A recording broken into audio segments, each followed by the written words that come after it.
Yes. Brian Nichols, Here. Brian Anderson. Here. Both members are present and in the boardroom. Thank you. All right. I guess at this point I'd look for a motion to approve the agenda. So moved. I'll second. Any conversation on that? All right. All in favor say aye. Aye. Aye. And opposed? Very good. We've got our last minutes that were distributed. Are there any changes or modifications to the minutes? Hearing none, I would entertain a motion to approve those minutes. So moved. And I'll second. Any discussion? Hearing none, all in favor say aye. Aye. Aye, and opposed? And that passes. We will move on to item 2A, financial reports. Mr. Shady, take it away. Thank you much. So I've got the revenue for the operating funds, no grants, for April of '23 on the screen for you, distributed via packet to the board members as well. And boy, there's a lot here to kind of talk about. So I'm just going to work top down, I think, this evening to make things a little bit easier. So the first item to look at is the revenue from local sources. And again, if you jump over to the far right, you'll see increase of over $257,000 there. Largely, that increase is driven by our opportunity to yield higher interest earnings throughout the year to date.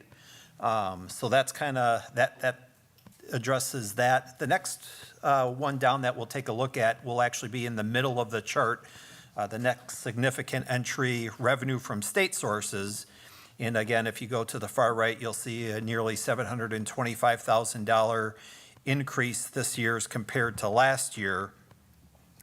Mr. Duff has assisted with the preparation of the materials, and he indicates on here that A lot of that is driven by our higher equalization aid this year over last year. And in part of that is in prior years, equalization aid was distributed over 5 or 6 payments, with the last payment being in August of the following school year. However, in this current fiscal year, the state has adjusted that so that the August payment is now included in the payments that come during the school year. So we're actually receiving more money earlier instead of having that account receivable value that would carry over. So that impacts us to some extent. And then in April, we also received $370,853 of common school library fund aid. So that basically makes up about half of that entry also. Going down to the next row, revenue from federal sources, you can see that trails last year by about $235,000. Mr. Duff provided a lot of explanation here, and I'll try to work through some of that. The large majority of this, about $277,000 of that, is actually in regards to a governor's back-to-school aid that was received in December of '21 and again in December of '22, whereas in December of '22, we received almost $595,000, yet in December of '21, it was over $870,000. So right away, there's a $270,000 or so dollar discrepancy, which really addresses the vast majority of that negative 235. We also had other revenues come in to net out against that, that being our Medicaid funds and also some Get Kids Ahead initiative to support mental health grants that came in. So all of that kind of nets out to the $235,815 deficit or trail when you consider same point in time as last year. The other financing sources, about $198,000 to the good, is largely due to the sale of some technology that came off lease that we were able to resell, remarket, and put that back into use with other entities and generate some profit from that. And then finally, the other revenues reflects a $515,000 trail as compared to last year. You'll see last year generating over $755,000, in the current year just under $195,000. Notation here largely due to timing of receipts, and then a small impact, I think, the decrease in the contract liquidation fee. As staff members were to depart or break their contract in the midst of a school year, there's typically a liquidation fee that they pay. Even in the worst case scenario, that's probably not going to generate a lot of money there, but that should address those questions. Total revenues, if you look at the very bottom row, 22-23, $56.4 million, compared to 21-22 fiscal year to date at the same point in time, just over $56 million. So we're running about $420,000 to the good on the revenue side of the house. Before I advance this to the next, I'll take a brief pause and ask if anybody has any questions. I just had a question for my own. Sorry about that. That's okay. Just for my own information. So how are the Medicaid funds and Back to Get Ahead Kids funds, how does that work in as brief as possible? How did okay, so the Medicaid funds are actually reimbursements to the district. Okay. So we contract with, Missy's not here, I think it's MJ Care, I believe is the entity that then collects the billable units and submits that to the district on our behalf. So we receive reimbursements for services provided to students eligible for Medicaid. And then those reimbursements come throughout the year depending upon how those claims are remitted. And then your other question about the Get Kids Ahead initiative funding, this current year is the second year that the state has offered this grant to support mental health initiatives within the districts. They began it last year, and then they renewed it again here in the 22-23 school year with the same dollar value, that being $98,264. So we've received double that, almost $200,000 and over the last 2 years, that our efforts are then to utilize those funds to apply towards student and staff mental health efforts. Sufficient for you? Very good, thank you. You're welcome. Any other questions? Nothing? I'll continue on here. We'll take a look at the expenses then for our operating funds, Fund 10 and 27.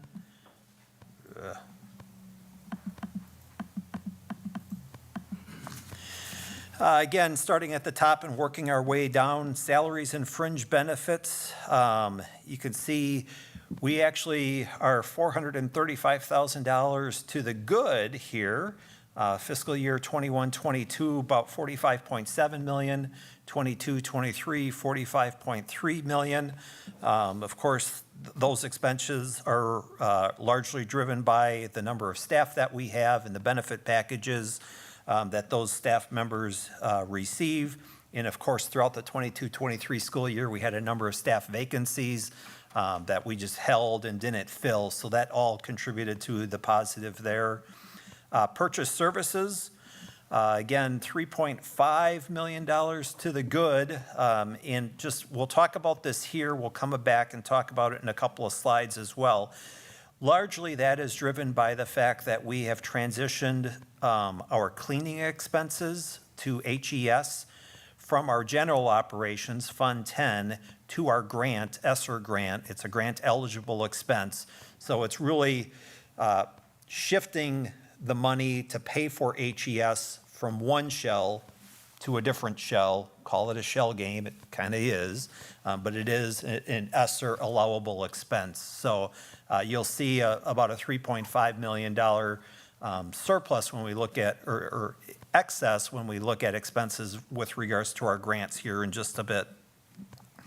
The next row down, non-capital objects, we're running about $315,000 to the good there.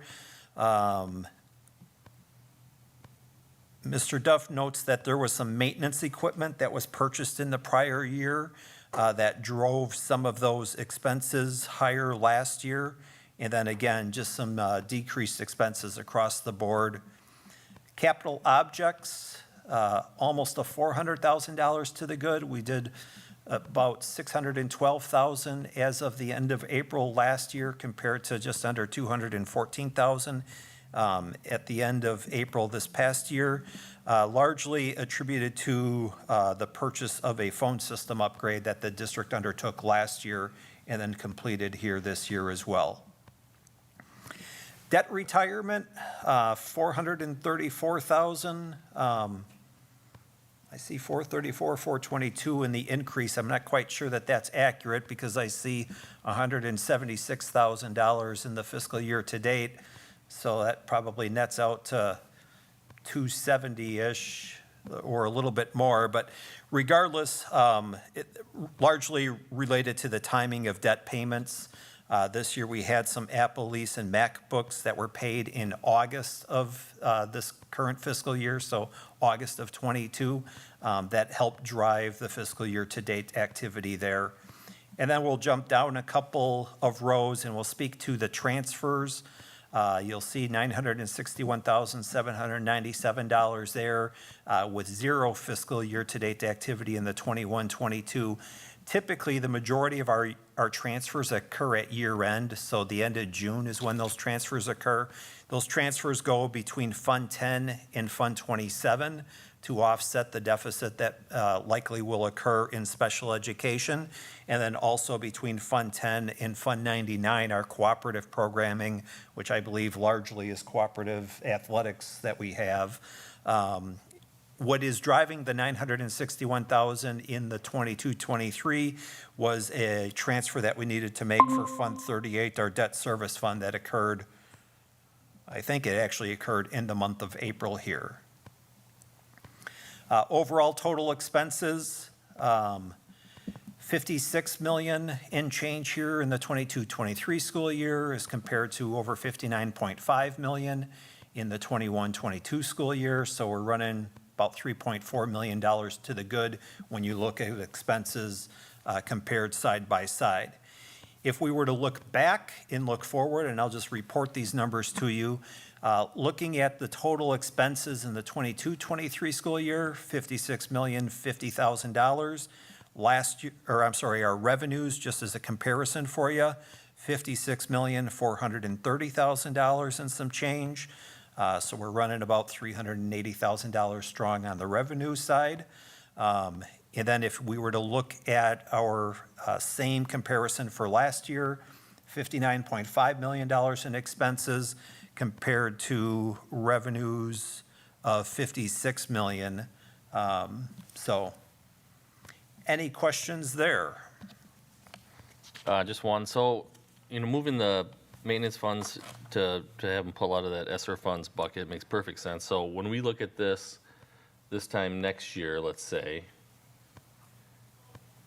once those ESSER 3 funds are gone, we're going to see the same shift the other way and say, well, the reason why our increase this year is because last year we paid for it from ESSER, right? Correct. Okay. Yep. So those expenses will return to the Fund 10, Fund 27 reporting in the future. It's great that the ESSER grant, that it's an allowable cost that we can transition stuff there, but we also have to always keep in mind that costs that you put on grants, especially those grants that are short, limited duration grants, the grant funds go away. Those expenses that they're supporting do not. So then those have to transition back to the general operations fund. Yeah, so at some point in time, those resources will be needed in Fund 10. At budget time, we'll make sure we get that in there, right? Yeah, exactly. Okay. Yep. All right. Yeah, good inquiry. Thank you. Any others before I transition? Yeah, I want to make sure I say this the right way. The unused ESSER funds are available till the end of September, right, in 2024? Correct. September of 2024 is when the ESSER 3 grant Yes. must be closed out by. We are currently working on our ESSER 2 grant, and that needs to be closed out by the end of September of 2023. Right. Though we're hoping that we can finalize that grant here before the end of June this year. It eases things administratively in the business office to kind of close it out in this current fiscal year and not have these little lingering things. So fingers are crossed that we'll be able to meet that objective. If we then just take a look at the grant side of the house, a little bit less to report on here, and we'll start by looking at the revenues, and quite honestly, we're just going to jump down to the very end, because if you look at the revenue from federal sources, you'll see we got just over nearly $3.1 million in the current year in revenues compared to just under $4.8 million the current year last year. So we're trailing by about $1,690,000, and that's a great question as to why, but I've got some answers for you on that before you even ask. So a lot of little things kind of add up to this $1.6 million trail that we're experiencing.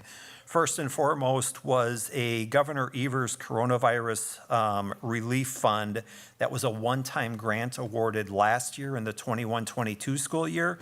And that grant was for almost $872,000. So that in and of itself is about half of that $1.6 million trail right there. And then we also had that back to school aid grant that I mentioned earlier that had about a $227,000 difference. It was less this year as compared to last year. We also have some other, our ESSER expense claims, both for ESSER 2 and ESSER 3. At this point in time last year, we had claimed about $1.4 million worth of expenses. And currently in the current fiscal year, we've only claimed about $553,000 in expenses. So again, that's about $867,000 difference.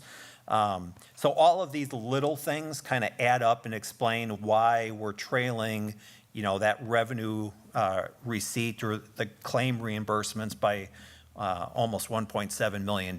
So there's reason to it, yeah. Yeah, no, that makes sense. But from the year-to-date activity, because timing always plays a role, but when I look at the actual budget, because we would, with grants, do we know typically our grants before our budget process is completed?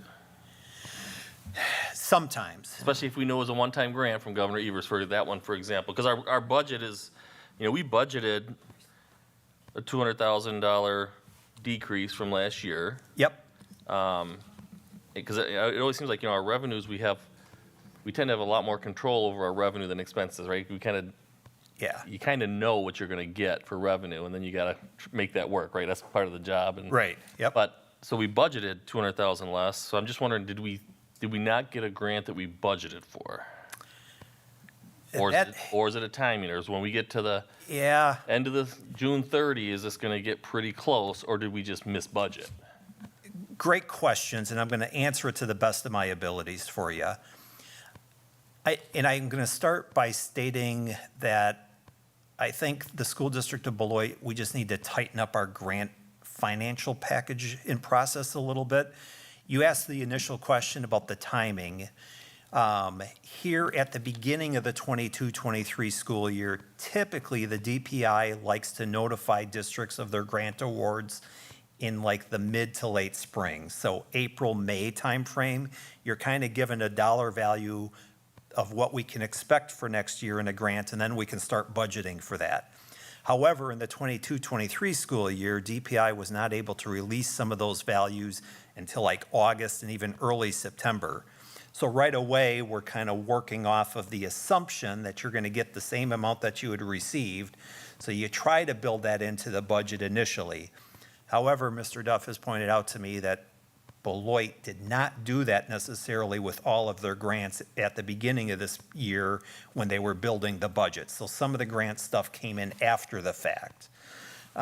So there is work to be done there. Along those lines, not only is it an issue when we come to budgetary planning, but I would also go to the other end of the equation in the claiming process. If we can strengthen our process so that at least with our larger grants, we're submitting claims on a monthly basis, then we're getting our claim receipts in a regular and timely basis as well. And the sooner we can get that money back in our coffers, the better. The state doesn't pay us interest on the amount that we're not claiming yet. So we want to try to get more regular in our routines of submitting claims. And that too will help that as well. So I think we're, fairly parallel in questions and answers. Yeah, I just want to be mindful of it because we're going to be coming into, our next fun budget season and, got as close as we can make that, Yep, better. indeed. Yeah, I think when we're thinking about like the grants, though, it's such a I hate to say moving target, because and I'm not going to repeat everything that Mr. Chady mentioned, but I think we have to remember with the budgets and the annual budget coming in, it's almost like we still have this gray area between, at times, April and August. And so depending on what our biannual budget could be, let's say they gave us an increase, great. And that means that we can actually, move some of these funds into different places and may not have to rely so heavily on such grants that will be here for 1 year and gone the next. And so I still think that there's a level of pause that we have to allow ourselves to kind of work through, knowing that we don't write the checks for the school district, which is, that's just the way it, the budgeting cycle goes. Are most of the uses of these grant funds tied are they budgeted expenses because of the fact that we get the grant? So, if we were to get 800,000 less in the grant, that's okay, then we're not spending on this 800,000 because we were only going to spend that because we had the grant money. If that's the case, then okay, it's budget neutral. But if we budgeted something for 800,000 and we don't get a grant and we still spend that 800,000 on that budgeted item, now that's an issue, right? right, So, correct. Which way is it typically? Typically, grants should be viewed as budget neutral, where you're expecting a certain amount in revenues and then you're budgeting expenses to support that program plan, so that, you don't have a loss, so to speak. And likewise, you can't have a gain with grants because they're claim reimbursement basis. So, yeah. So at the end, it should net out to zero.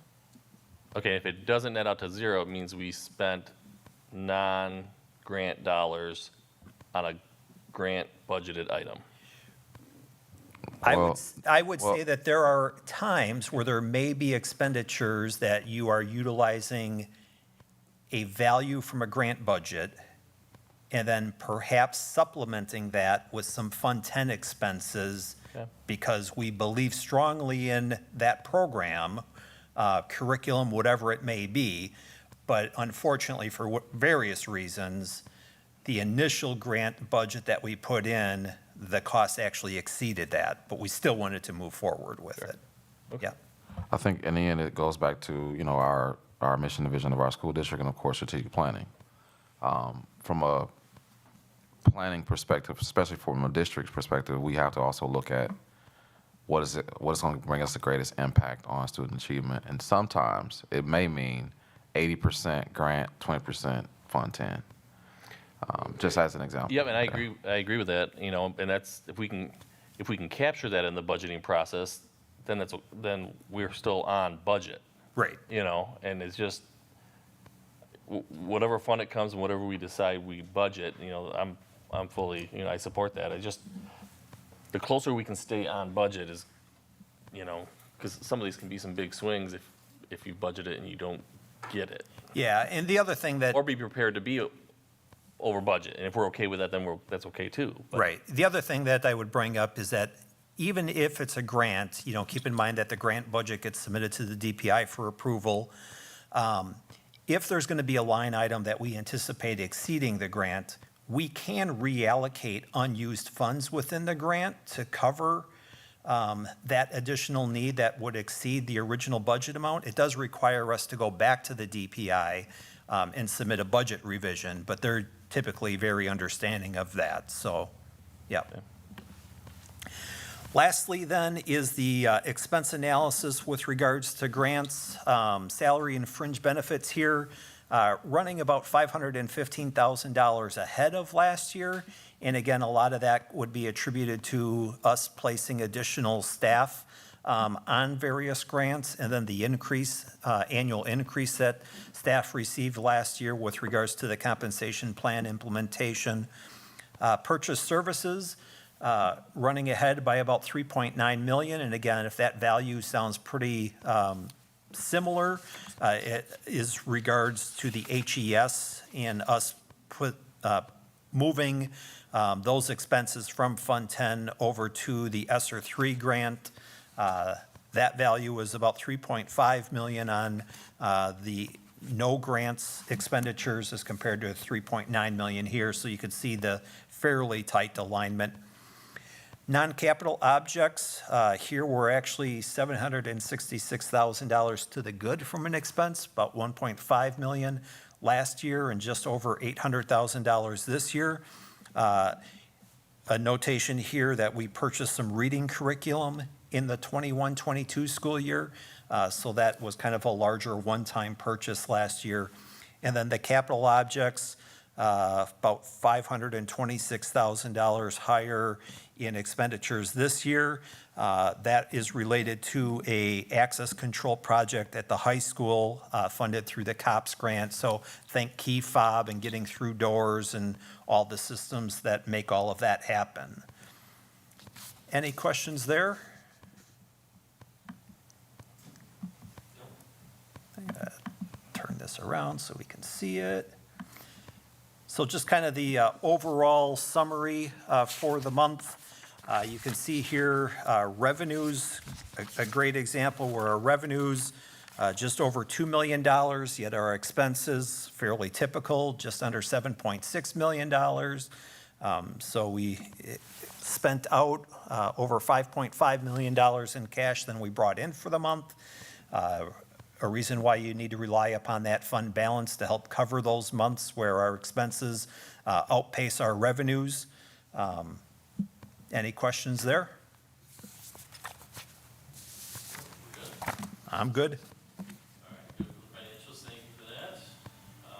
We do have 3 items for informational discussion only tonight, so we'll start with, Point of order. yes, We need to have a vote on the financials. You're welcome. do we have a motion to recommend this to the full board for approval? So moved. I will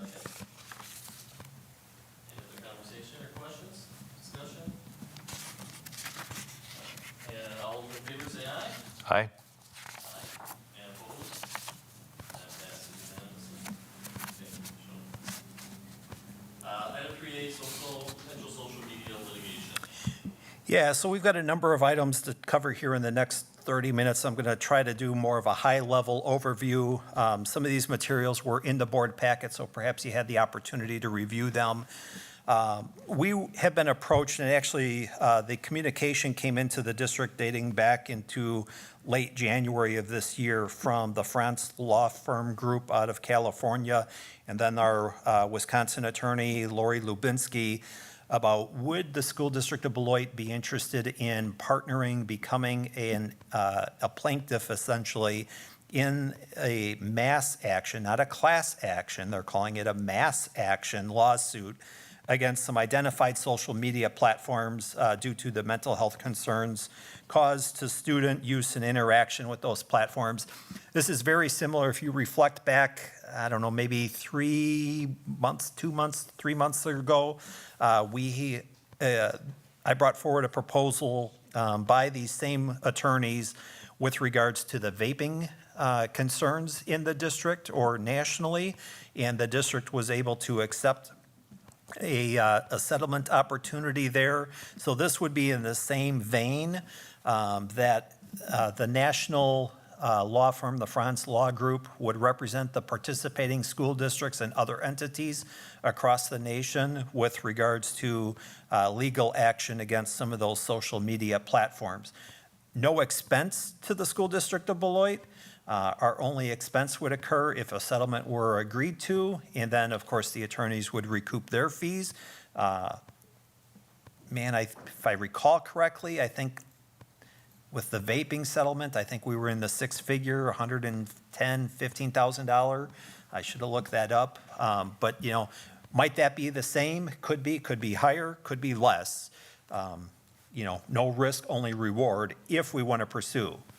So I'll just kind of leave it at that and ask if board members have questions. No, go ahead if you want. So you mentioned an earlier a settlement. Was it a settlement? Yes, for the vaping lawsuit, Right. yes. And how much was that? Jewel Labs agreed to a national settlement, and then the school district of Beloit received a value for that, and I believe it was around the $110,000, $115,000. Okay. Of course, that's the gross amount, so attorney fees get netted out of that. I believe the school district of Beloit will probably end up receiving around $75,000. Okay. That payment will be made really over the next 5 years. And honestly, we should be receiving the first payment within the next couple of months, I would hope. Okay. Okay. Thank you. Yep. This is on here for discussion, so is there a time when you think you'll look for an action to be taken on this? Yeah, That- I wanted to bring it forward to the board for your knowledge and information.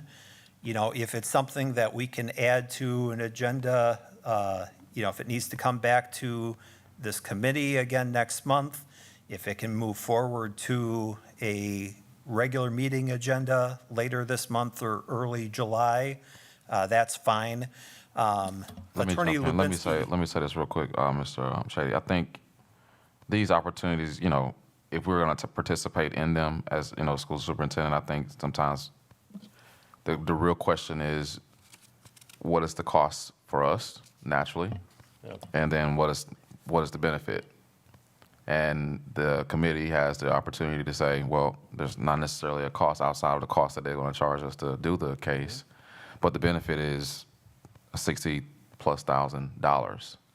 And so the committee has the right, like I shared before, to follow whatever procedures you want to follow, bring it back again, and or bring it to the full board for discussion, and we move it forward. And I'm never a pusher on either side. I just want to make sure the board understands it's not necessarily a written rule anywhere, more so than it's a cadence that we kind of follow. However, what's the cost, and then naturally what's the benefit, and then we move from there based off of what the committee believes we should do.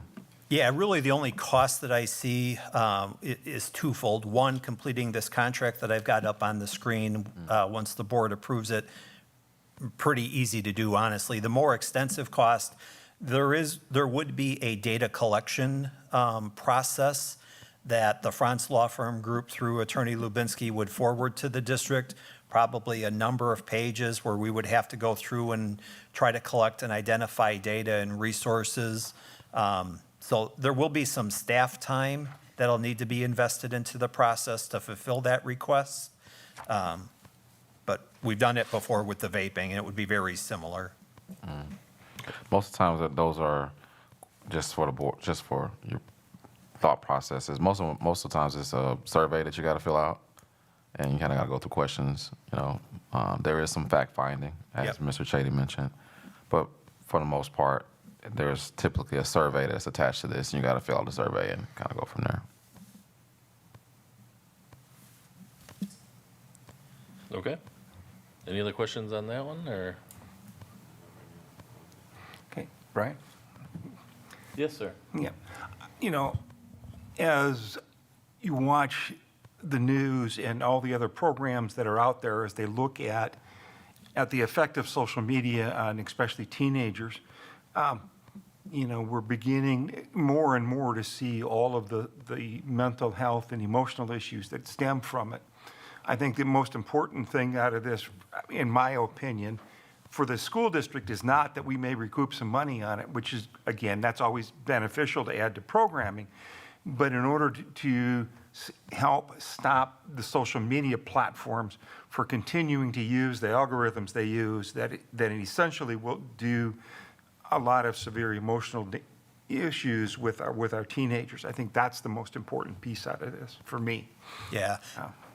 I couldn't agree more, Greg. Good points. Yeah, there's lots of benefits to social media, right? But also with those benefits comes the potential for harms. And yeah, this is to try to address those. So maybe the key is to, again, if you're gonna take advantage of the funds, then really be focused on what the use of those funds to use it for that purpose. Yeah, I agree. Okay. Any other questions on that topic? All right, thank you. Let's talk about item 3B, HES contract adjustments. Yeah, so each year, our contract with HES, we have a rate adjustment process that we go through. This year was a little bit more challenging, I would say, simply because of the reconfiguration. And we were able to work through that and identify appropriate cost savings. So in the packet, I provided a kind of a breakdown. Let me see if I can make that a little bit smaller and get it all on one page. Close enough. So our total savings, about $265,680. And that came from, we had 5 custodians at McNeil, or we currently have 5 custodians at McNeil. Memory served me correctly, I think there's 2 on the first shift and 3 on the second shift.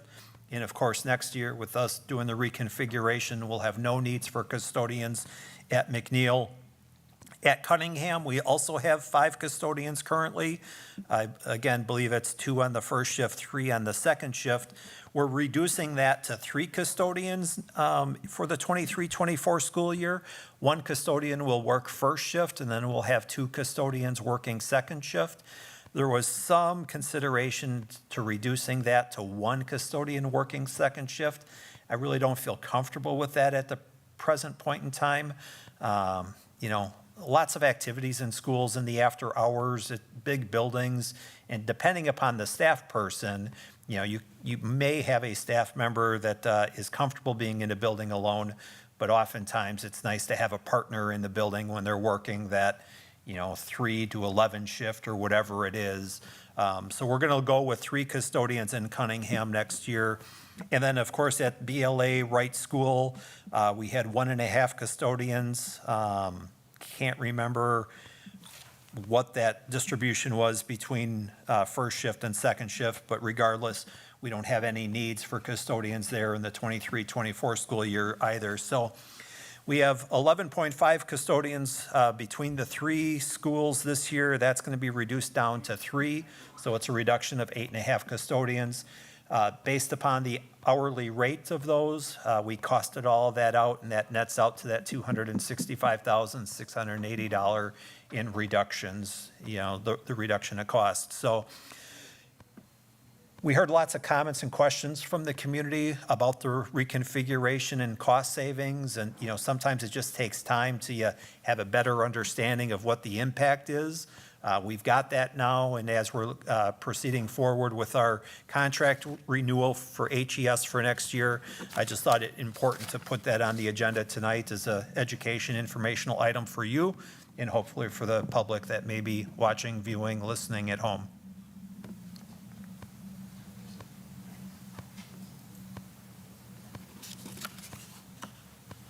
Okay, any questions on that topic? Anybody? Nope, good. Okay. All right, then if you're good, we'll move on to the proposed renovations to Aldrich Commons. Yeah, so, boy, this one's a little bit more challenging. What we're seeking to do is, there's a commons area at Aldrich, if you're familiar with Aldrich at all. Back towards the back portion of the building, there's an area between the auditorium and the gym that has been called the commons area. And back a few years, maybe 3-4 years ago, pre-COVID, my understanding was that they used that space for some lunchroom seating when their cafeteria space was more limited in size. Back in 2019, my understanding is that they did an expansion of the cafeteria space to add some additional seating. They actually built out the front of the building a little bit to capture some additional seating at Aldrich, which was all good, fine, and dandy. However, now that we're returning additional students to Aldrich, there's concern about having sufficient serving areas, seating areas, and even cooking space at Aldrich from a food service perspective. So what the proposal is that we go back to return to that commons area, and we make some modifications to that space so that we can use it to both prepare some food, serve food, and then have students use that as basically an extension of a lunchroom as well. So we're looking to do this with our Fund 50, our food service fund, and those funds are restricted so that they can only be used to support related student meal service, the labor or contracted labor with improvements to the food service, or to acquire additional equipment or physical spaces. The district recently received notification from the Department of Public Instruction School Nutrition Team that our food service fund had an excess fund balance. It was higher than what is permissible. So what the DPI is directing us is that we need to spend down some of that fund balance. We need to invest those monies back into our programming so that we return to compliance, essentially. The good news is that improvements to the physical spaces, the cafeterias, the kitchens, et cetera, is an allowable cost for those funds. So it's appropriate for us to direct some of that Fund 50 balance to this area and make these improvements. I asked Dawn Smith, our Director of Food Service, to take some pictures of the current, because I thought, unfortunately, we don't have pictures of what we're seeking to do yet. We're not quite to that stage, but here's some pictures of the current facilities, and I'll just kind of point out some things. Really, the vast majority of the changes that we're looking to do are more structural, cosmetic. The brick walls that are there, we're looking to fur those out, put a solid surface on it, and quite honestly, we'll end up tiling that surface as well. The tables that are there currently, you can see there used to be those lunchroom tables that folded up into the wall. These currently do not. They fold up, but they don't insert into the wall, so they don't fold flat. The lighting that's in there is all the old school lighting, so it's not LED, so this provides us an opportunity to replace the lighting to make improvements, also improvements replacing the ceiling tile. And then the other thing that we'll be doing as well is running some electric and data. When you look at these walls as you walk through the buildings, not sure why that's not, oh, there it goes. Not advancing, but maybe I'll just do it this way. So as you walk through the building, there's very little electrical outlets along the walls, and of course, kids and devices and laptops and chargers, you know, you need someplace to charge and to use. So we'll be dropping data lines along the way. Here's one bad example where they've got it, you know, this is the way that they used to do it, but not necessarily how we'll be doing it going forward. Again, a closer look at the tables. In one of these locations, actually this one right here, I think in the very front lower left is where the new serving line would be added. It will have some warming and some cooking capabilities there as well. So it'll operate as kind of a remote ancillary kitchen, so to speak, to service some of the students. We do have a proposal from Angus Young Architects out of Janesville to help do the planning for the improvements, and their proposal was $22,700, and then we'll rely upon our in-house staff and/or local contractors to do some of the furring of the walls, some of the plumbing work. Plumbing we can probably do in-house. Electrical, we don't currently have an electrician on staff, so that would have to be contracted out. But we will end up piecemealing some of the improvement process along the way to make the improvements. This is something that we hope to do yet this summer, and everybody feels confident and capable that we'll be able to pull that off, even with summer school taking place at Aldrich for high school students this year. The one aspect that we're not going to be able to address this year is we would like to replace the flooring in this space also. It makes a lot of sense to do it now when you're doing everything else. There's concerns about some asbestos, some hot spots in there. And with students being in the building this summer for summer school, we just don't want to touch it. So we may end up returning to this project in summer of '24 to address the flooring. So it doesn't really address or need board approval. It falls within the purchasing guidelines provided to the district, but it's a significant enough project that I wanted to educate board members as to what might be going on, because questions will likely come your way, is my anticipation. So that way you have some knowledge, some visuals, and can address the why, and the fact even that food service fund, you know, monies that are restricted to use for that program is really paying for these improvements, and we have to spend it down anyway. So, any questions or concerns there? No, I guess I just, you said it twice already, but just to make it clear for anybody else that watches this later that would come to me and say, you know, why did we buy these food trucks, right? Because again, if we don't use these funds that are restricted for this type of purpose, then we lose them. That's all we can use them for. Essentially correct. Right, I mean- If we don't spend down our Funds 50 food service fund balance in a timely manner, the DPI will essentially require us to return some of those funds to them, and of course, then we get absolutely no benefit to that. Right. You know, and Dawn Smith has done a great job with a lot of our equipment. You know, it's relatively new, probably within the, I doubt that we have a piece of equipment in the district that's more than 8 years old, to be honest with you. But there's so, you know, how many times do you need to replace that stove or oven or refrigerator? You know, you can't just keep replacing it every year and year and year because you have to. That just doesn't make sense. But this provides us an opportunity to direct some of those resources to make improvements to where student nutrition is going to take place. And quite honestly, it also helps improve that portion of the building for that school community as well. Yep, perfect. No, thanks for just reiterating that one more time for us. Any other questions? No, anything down this way? No? Perfect, thank you. We do have one action item on here. We're going to talk about some passenger vans, so let's hear about that. Yeah, so let me, I'm sorry, Mr. Chair, I'll kick this off. The question that I really want to make sure that we kind of capture in this thought is that our transportation needs are not just, getting kids to school, but also getting kids to events. And naturally, when we started the conversation around some of our needs here in our school district, especially as pertains to transportation and attendance, these are additional ways in which we could possibly increase our opportunities with some of our smaller teams getting to and fro as it pertains to their activity and or their athletic need. I just want to make sure I shared that because naturally with this comes with a cost, and this cost could also be captured in some of our ESSER funds.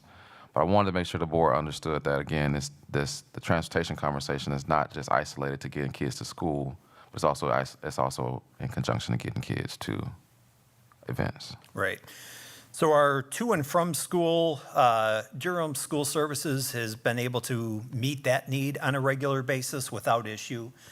Where we have come into and faced challenges, and it's not just the school district of Beloit, it's school districts throughout the state, and quite honestly, even the nation, is with after-school needs, constrained by the number of bus drivers that are available typically.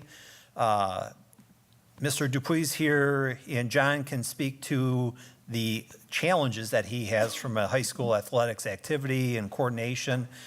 Some school districts end up releasing kids mid-afternoon, even before they would typically release them, because they got to get on a bus, travel to their away contest, get off the bus, so that the bus can come back to the district to run the after-school route. And then when they're done with that, then the bus travels back to the away location to pick up kids to bring them back. So that's all expense that's just not needed, unnecessary. So what we're seeking to do is to acquire some 11-passenger vans. We're regulated by state that we can't acquire anything larger than 11 passengers. That 11-passenger includes the driver, so it's really driver plus 10. The district does have a Ford Transit van that's actually parked in the lot right out here that you perhaps have seen that. We've utilized that fairly extensively this current year. It's anticipated that need may diminish a little bit next year, and that vehicle will be available to the high school to use for some of the co-curricular activities. But what we're looking to do is essentially purchase another one of those, and honestly, perhaps a second of those to meet the needs. As I was talking to Mr. Dupuy, we were talking about when we've got a team or a group from the school that's looking to go someplace, a high school varsity basketball team, we were talking today, like 17 students thereabouts, plus or minus a couple of coaches. We can put a team in both of the vans, coaches then can drive them, and then that saves us from having to rely upon Durham School Services or some other vendor for the necessary transportation expenses. So we're able to reduce that expense. And just as an example, and Mr. Dupuy can talk about this as well, but he's relied upon Right Way Transportation. They have operations in Clinton and also in Milton. We've had to utilize them because Durham School Services couldn't meet our needs to get our student athletes and other student groups to where they needed to be. So far this year, got to put my glasses back on so I can read my own handwriting. So far this year, we've paid Right Way Transportation Group nearly $12,000, and we still have some invoices coming in yet as well. We've also relied upon Coach USA Van Gelder Bus Service out of Janesville, over $15,000 in current year expenses there to meet these needs that Durham was not able to do. And somewhat creatively, I'll give Mr. Dupuy credit here, they've utilized Enterprise Rent-A-Car out of South Beloit or someplace. Oh, right down, okay. Over $1,000 worth of van rentals there to help support our golf teams, essentially getting to where they need to go.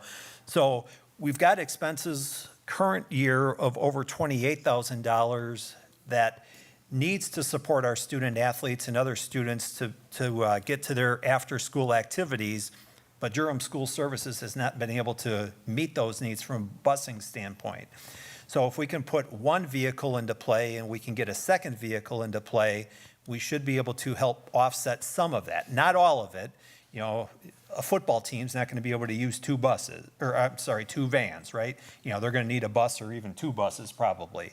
But some of our smaller teams or co-curricular groups, school clubs, after-school clubs could use these vehicles and then reduce our expenses to Durham. Probably, we did something similar in Marshall, my prior district. You know, you're kind of looking at like a 3-year payback period, and then after 3 years, you're going to cover your costs and everything thereafter. You know, you're not having to contract that bus service. Not to say that we're going to use Carvana, but I bring that up as an example that you see here. So they're running about $45,000 a unit, 22,000 miles. I would likely go to the local car dealerships and let them know this is what we're looking for and ask for their assistance to try to acquire something. But at the same token, we're going to watch the online sites in Marshall. The first vehicle that we purchased there, we actually purchased through the state government purchasing contract. That was back in 2019. That provided a great value. Unfortunately, Ford has quit producing these vehicles, so that purchasing contract opportunity is gone. The second vehicle in Marshall that we bought, we did buy from Carvana. So, you know, what we're basically looking for and seeking is the board's understanding, a recognition of what the challenge is, and the blessing for us to go forward. And again, looking at board purchasing policies, these are under $50,000, so it technically does not need school board approval, but I'm not stupid, and I know that you need to know about these things. So as the community's wondering, why do we have two and all of a sudden another van? What's going on there? Why do we have that? There's an explanation as to how they're going to be utilized, how they'll be funded as well. This is an eligible cost under ESSER 3 grant, so we would budget for that and have the ESSER 3 grant pay for those one-time expenses. Mr. Dupuy, anything that you want to add? You guys got questions, I can answer questions. Yep. Just to give you a brief example. Just real quick on what we've outsourced. In the fall, 20 out of 139 routes. Winter, 51 out of 141. And spring, 36 out of 99. So this is not, again, going to solve the problem. It's going to help tremendously with a lot of the things that we do. And I want to say, you know, Jessica at Durham, we meet regularly, and she's doing what she can, so I appreciate that as well. And Chris Carey, my administrative assistant, does an amazing job of getting in connections with these other bus companies and figure things out as well. So I just want to give them a thanks as well. Okay. Any questions?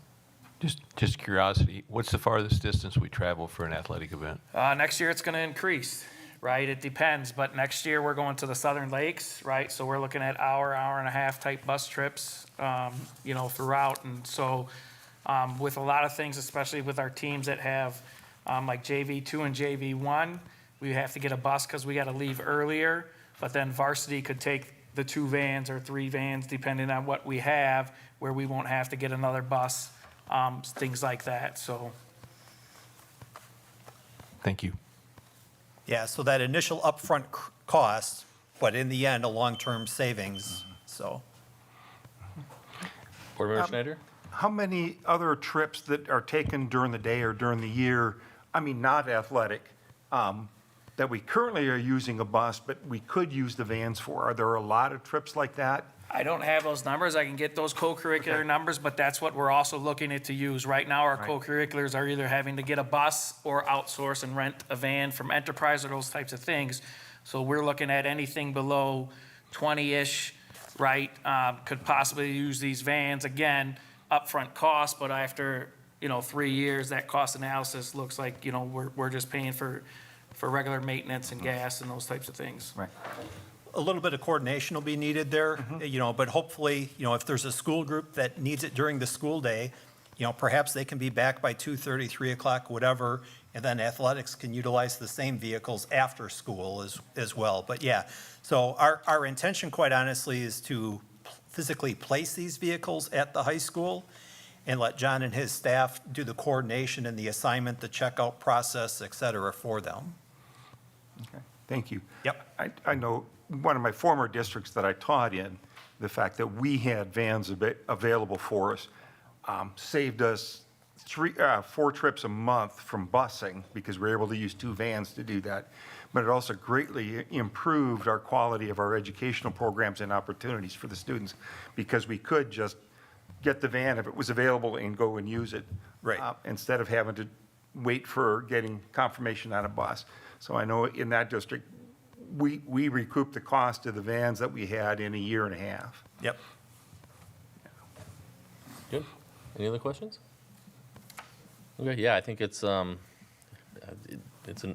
me, it's a no-brainer to have something like this in the stable just to have access to and not rely on the third party. You know, if you can rely on that third party for one less thing, I think that's a positive thing. So this is an action item tonight, so if anyone wants to make a motion to recommend the authority to purchase up to 2 11-passenger vans at a price not to exceed $50,000 each, I would entertain that. I would make a motion that we acquire the 2 11-passenger vans to support the small group field trips, not to exceed $100,000 in cost. I'll second that. Any other comments, discussion? I just want to say thank you. Yeah, like I said, me and Mr. Chaley discussed this conversation around, what the board needs to approve, what they don't need to approve. I just think it's also important that you all are knowing and in the conversation. The other side of this is you always got taxes. Thank you. Taxes are duly noted in this, and no, I think this is kind of part of that overall picture of it speaks to reconfiguration and how it impacts plans for that too. So it's kind of all part of the solution to it. So good. Any other discussion? Comments? All right, we got a motion on the floor. All in favor signify by saying aye. Point of order. Oh, Can I just clarify what your motion said in terms of, like, did you use the proposed motion? Because the proposed motion says primarily co-curricular activities.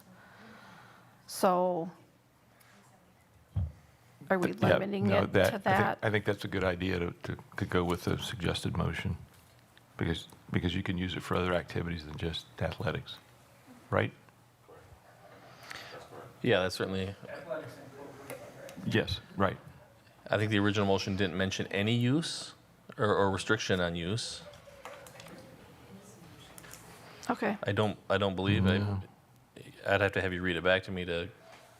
It says, administration seeks authority to purchase up to 2 11-passenger vans at a price not to exceed $50,000 each to meet the needs of our student transportation, primarily co-curricular activities at Beloit Memorial High School.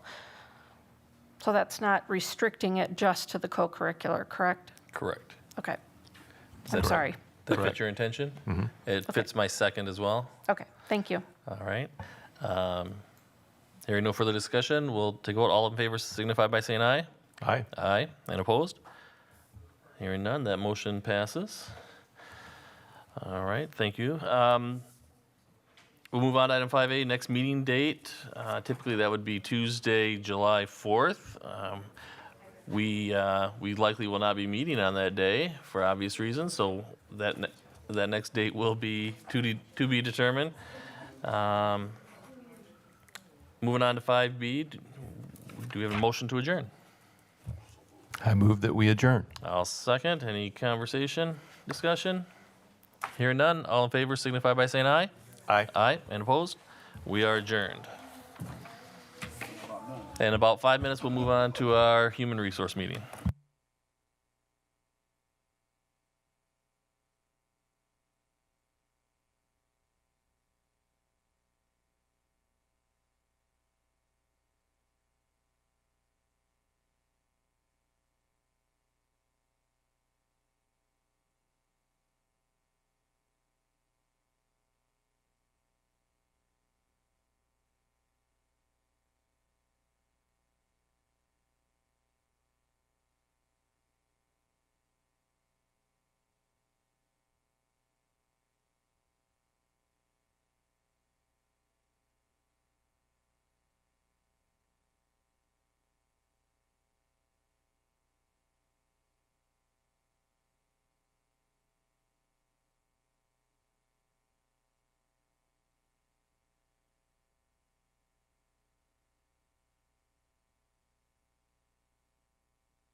Okay, I'm going to call to order the Human Resource Committee meeting at 6:37. Mrs. Shope, for 6:37 PM for the June 6, 2023 Human Resource Committee meeting. Mrs. Shope, will you give us a roll call, please? Yes. Brian Nichols, Present. Brian Anderson, Here? Megan Miller, Present. Amy Levy, Here. Greg Schneider, Present. and Sean Levy. Present. All members are present. Okay. Is there a motion for the approval of the agenda? So moved. Second. Been moved by Board Member Amy Levy, seconded by Board Member Greg Schneider. Is there any discussion? Hearing none, all those in favor signify by saying aye. Aye. Aye. Aye. Aye. Motion passes unanimously. Is there a motion for the approval of the minutes? So moved. Second. It's been moved by Board Member Megan Miller, seconded by Board Member Greg Schneider. Any discussion? Hearing none, all those in favor signify by saying aye. Aye. Aye. Aye. The motion passes any abstentions? Yeah, I wasn't in attendance for the 5:16 HR meeting. Okay. 5 ayes and 1 abstention. Motion passes.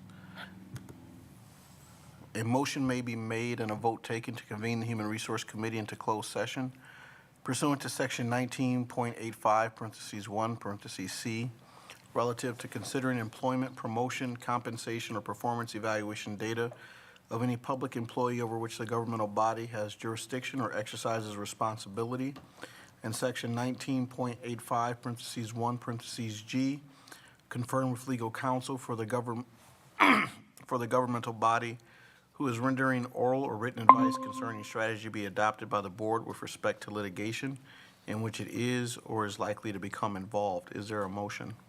So moved. Second. It's been moved by Board Member Amy Levy, seconded by Board Member Megan Miller. Is there any discussion? Hearing none, Mrs. Shope, can you give us a roll call vote, please? Yes. Excuse me, yes.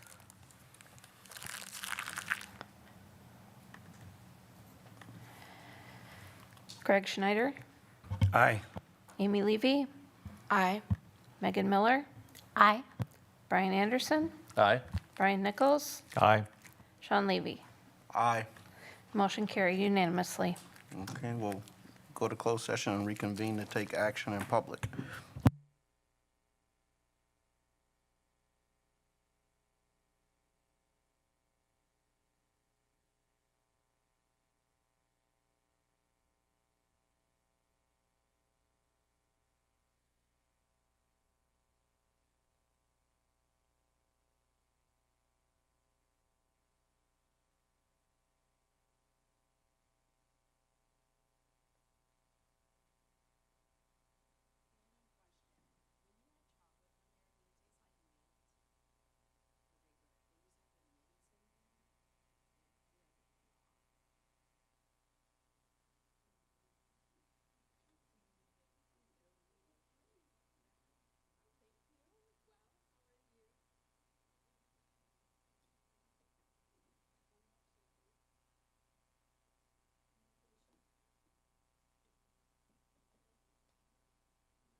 All right, the Human Resource Committee is convening in public session in order to take any action if necessary on the items discussed in closed session.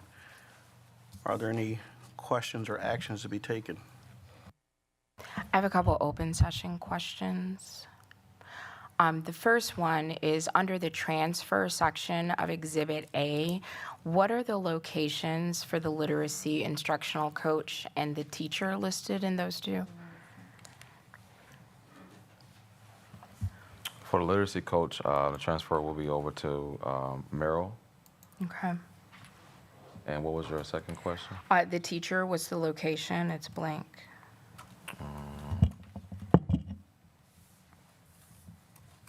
Can you give me the teacher's name? I don't have the document pulled up in front of me right now.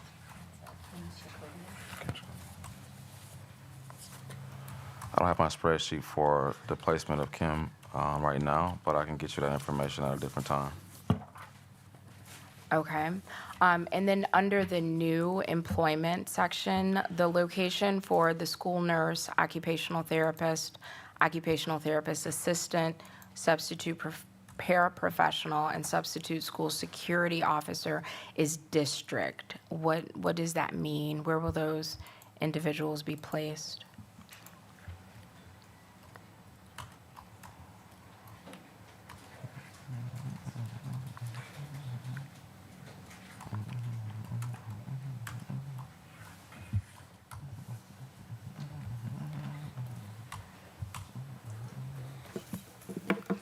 Good evening. Those are to be determined based on need, and so we have each department can move them around depending on where they need them most. So it's the number of FTEs that we have approved, but where they will end up at is not determined yet. So is the intention for them to be floaters for the upcoming school year, or we're just not sure what building they're going to be permanently housed in? The latter. So they're not going to be floaters. They're going to be assigned to a specific building. Perfect, thank you. And then my other question, under the rehire/retain section, there are 38 individuals listed, 3 with recommended standard teacher contracts, and 35 with limited term contracts. Could you briefly explain the difference in those two categories, please? So the ones that will be coming back with a permanent contract are individuals that we contracted for the 22-23 school year who have completed their program requirements and are able to move forward without any provisional licensure. The others are limited term contract employees based on the progress made on their licensure, but not ready yet to be issued a permanent contract or a professional contract standard. So just for clarification, it was my understanding that with the reconfiguration, there was a need for less staff. And so the list of staff that did not meet the licensure requirement, many of them were being let go, and that meant that only 2 licensed educators had to be let go in that reconfiguration. Am I accurate so far? That is accurate. Okay, so what this, I can add to that too, but go ahead. okay, so if I'm understanding this correctly, what this is saying is that of the people that were let go because they didn't have appropriate licensure, 33, no correction, 35 are coming back with a limited term contract. So these are individuals that don't meet the requirement for licensure, because if they did, they would be listed as a standard teacher contract. Is that accurate? That is accurate. However, there were about 68 of limited term contracts that were presented to the board as those that were limited term and not required to be brought back. But what we did was review the hard-to-fill positions such as DLI, special education, and ensuring that we have all of those covered. And these are individuals that we have reviewed their progress towards obtaining licensure, and they're employees that have done great work for the district in this current school year, and being close to having all the credentials for full licensure, we felt compelled to bring them back. Okay, so let me ask this. The two employees that were let go that were licensed as a part of the reconfiguration, was consideration given to them before we're bringing back on currently non-licensed? Yes, correct. Thank you so much. And I think my last question on that, for the standard teacher contract and also the limited term contract, are both of those categories 1 year? Yes. No, the limited term contract is, not the permanent contract. Okay, it was my understanding that educators, or was it just administrators, are on 1-year contracts. Only administrators are on 1 year. Perfect, thank you so much. Just as a point of clarity as well, the hard-to-fill positions, we had over 15 DLI teachers. That is a definite space that we need to consider for our school district. We value those teachers in our district. We also had over 10 special ed and/or social worker positions that we also needed to fill from a limited term contracted opportunity here in our district. And so 25 of that 35 were for people that we definitely need to support the needs of our students. And thank you for adding that, because it brought up another point. If memory is serving me correctly, one of the two professional educators that are fully licensed that was, give me the correct, was laid off, is that the correct terminology, was a DLI teacher. That's correct, but there are some other themes in that situation that are not. Thank you. Got it, thank you.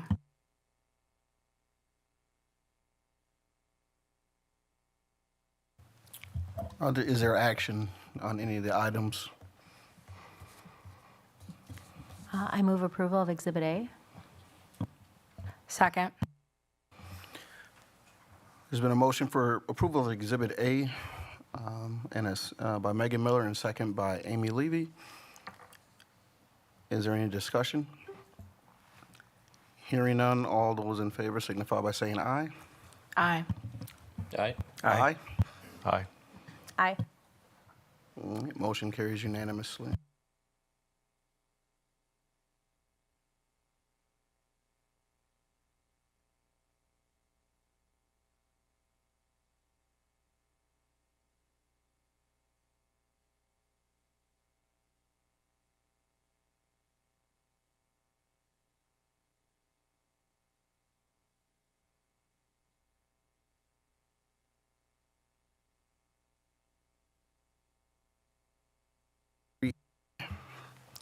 Our next meeting date is Tuesday, June 20th at 6:30 PM. Is there a motion for adjournment? So moved. Second. It's been moved by Megan Miller, seconded by Greg Schneider. Any discussion? Hearing none, all those in favor signify by saying aye. Aye. Aye. Aye. Aye. Motion passes unanimously, and we will start the regular business meeting at 7:18.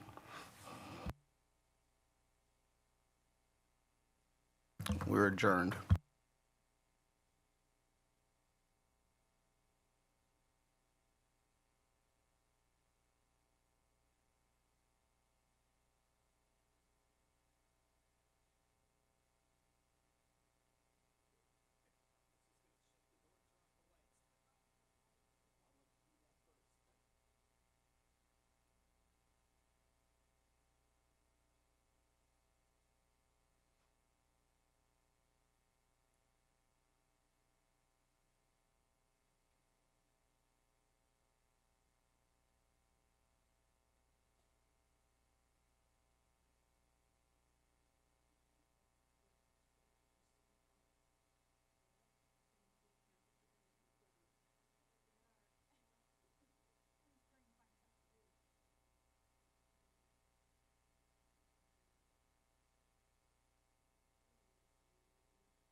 All right.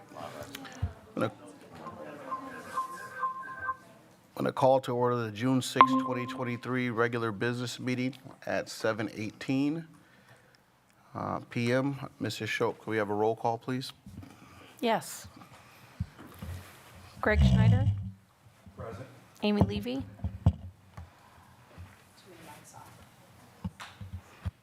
Here. Megan Miller? Present? Brian Anderson? Here? Brian Nichols? Here. And Sean Levy. Present. All members are present. All right. The Board of Education would like to let our families and viewers know that our regular board meetings are being simultaneously interpreted. You can watch the Spanish interpreted meeting through the link found at the board website under the Watch Meetings tab with tonight's date. In order to accommodate this interpretation, we will be monitoring the pace of our meeting to allow time for the interpretation. And I would like to remind our board members and others speaking to please speak one at a time. Thank you so much for your consideration and understanding. All right. Is there a motion for the approval of the agenda? So moved? Second. It's been moved by Board Member Megan Miller and seconded by Board Member Amy Levy. Is there any discussion? Hearing none, all those in favor signify by saying aye. Aye. Aye. Aye. Aye. Aye. The motion passes unanimously. Board Member Levy, will you lead us in the Pledge of Allegiance, please? I pledge allegiance to the flag of the United States of America and to the republic for which it stands, one nation, under God, indivisible, with liberty and justice for all. I think that's where I was at. Now on to item 2, public comment. Mrs. Shope, do we have public comment today? Yes, we do. I have one email, and I have several people in the room that would like to speak. Okay. So there's some things I need to locate first, and we'll start with the email after I've read. I'm sorry, did you say start with the email In a minute, after you read? after I read, Okay. yeah.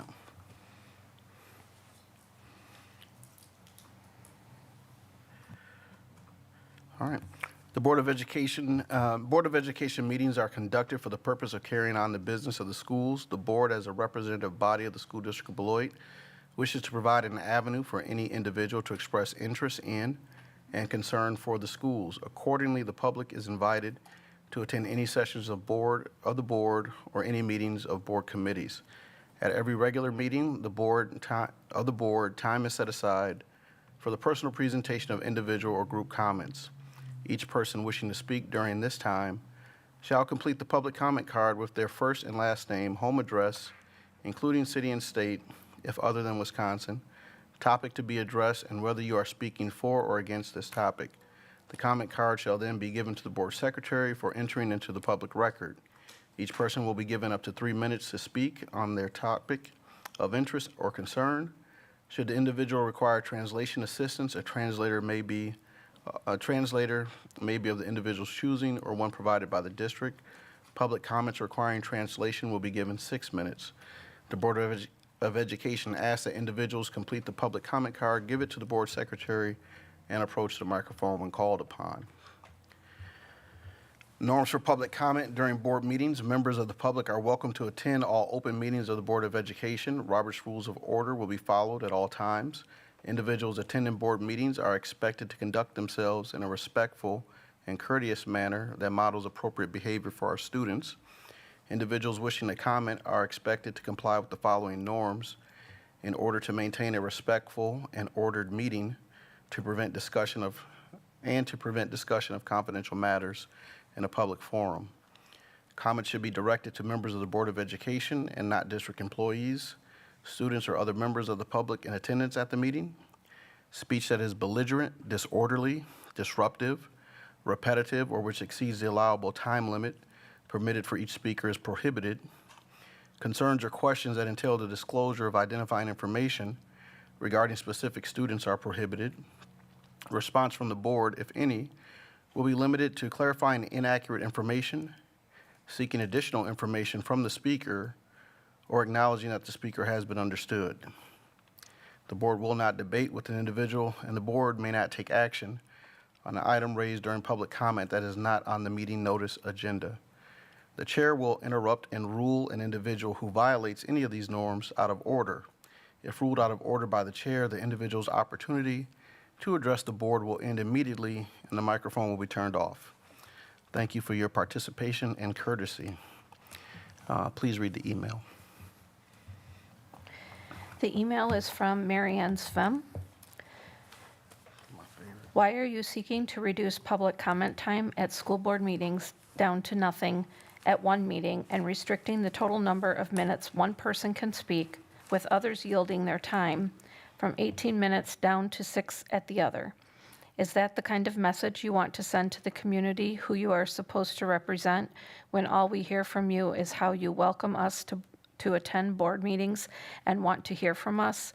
To limit public comment to only one meeting a month, then further reduce the total number of minutes one person is allowed by placing restrictions on how speakers can yield their minutes, certainly gives the impression you don't want to hear what your constituents have to say. Another concern is your reason to delay publicly announcing that you are accepting applications to fill the vacant seat on the board that Spencer Anderson left when he resigned on May 16th, almost a month ago. Your policy 133 and 133.1 states you are required to fill a vacancy on the board within 60 days. You are denying the public representation by not filling this vacancy, and you are breaking your own policy. Marianne Svem, Beloit.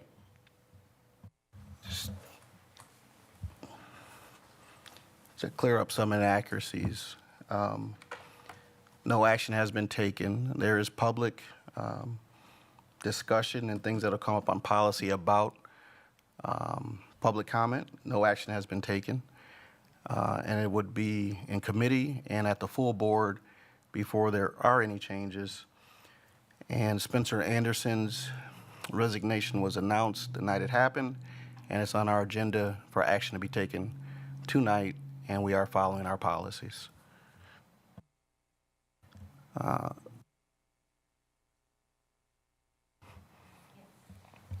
Call them up, please. Tim Vedra.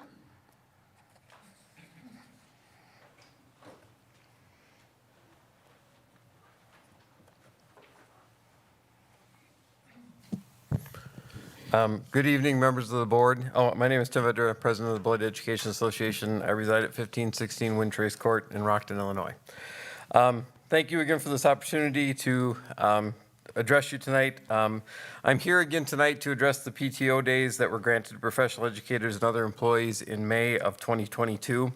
As I had stated on May 16th, Dr. Keyser had awarded employees with 5 days of time off to be used at the employee's discretion, with the same guidelines as our current personal leave language. This leave was given in appreciation for the hard work and dedication of the staff of the district during the pandemic. In the email that Dr. Keyser sent to all staff on May 4th, 2022, it was clearly stated that the 5 days would be added to an account under an old category called paid time off, or PTO, and can be used once it is available and in future school years. The BEA has shared with the Board of Education a solution that will honor the promise made, limit the district's financial obligation by only paying for the cost of a substitute teacher when the days are used, and provide a safeguard to the district should an employee leave or retire with unused days. Those days would not be paid out in any manner. Our staff deserves the opportunity to have these days honored. Staff members are saving them responsibly and planning for their use due to an upcoming family wedding or other event in coming months and years. Our plan provides the district protection from the overuse of days by acknowledging the same usage restrictions of personal days, which includes administration right to block or limit the use of days for district-required events, or when there are high numbers of staff already taking an absence on a given date. Again, there was never a promise of these days being paid out if staff did not use the 5 granted PTO days. It was strictly limited to use them now and in future school years. If the days were not used, they were just given back to the district with no benefit to the employee. Eliminating the PTO days now would be grossly unfair to the dedicated employees who have been using them responsibly and have made plans for the future use of them. The district has the ability to allow for the use of the days in a very controlled and cost-effective manner by allowing them to remain in an accrued leave bank indefinitely until they are used by the employee or returned to the district when the employee separates service from the district. Thank you for this opportunity. Next, I have Isaac Johnson and Tia Johnson.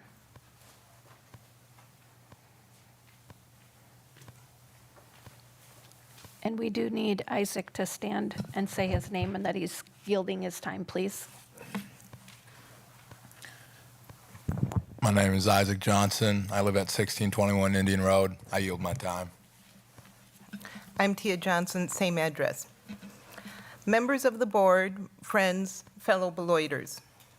Last December, when I first learned of the proposal to have another reconfiguration, I began attending the monthly board meetings to share my experiences and observations from having taught in the district last year. My words were not and are not intended to denigrate the district or any individual, but to communicate the reality of my experience to be used to make improvements.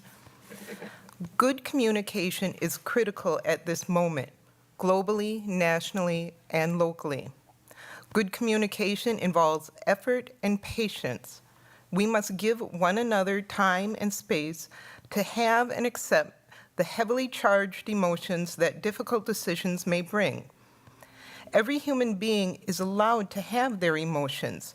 What is of greater importance is how we choose to express ourselves and these feelings to one another.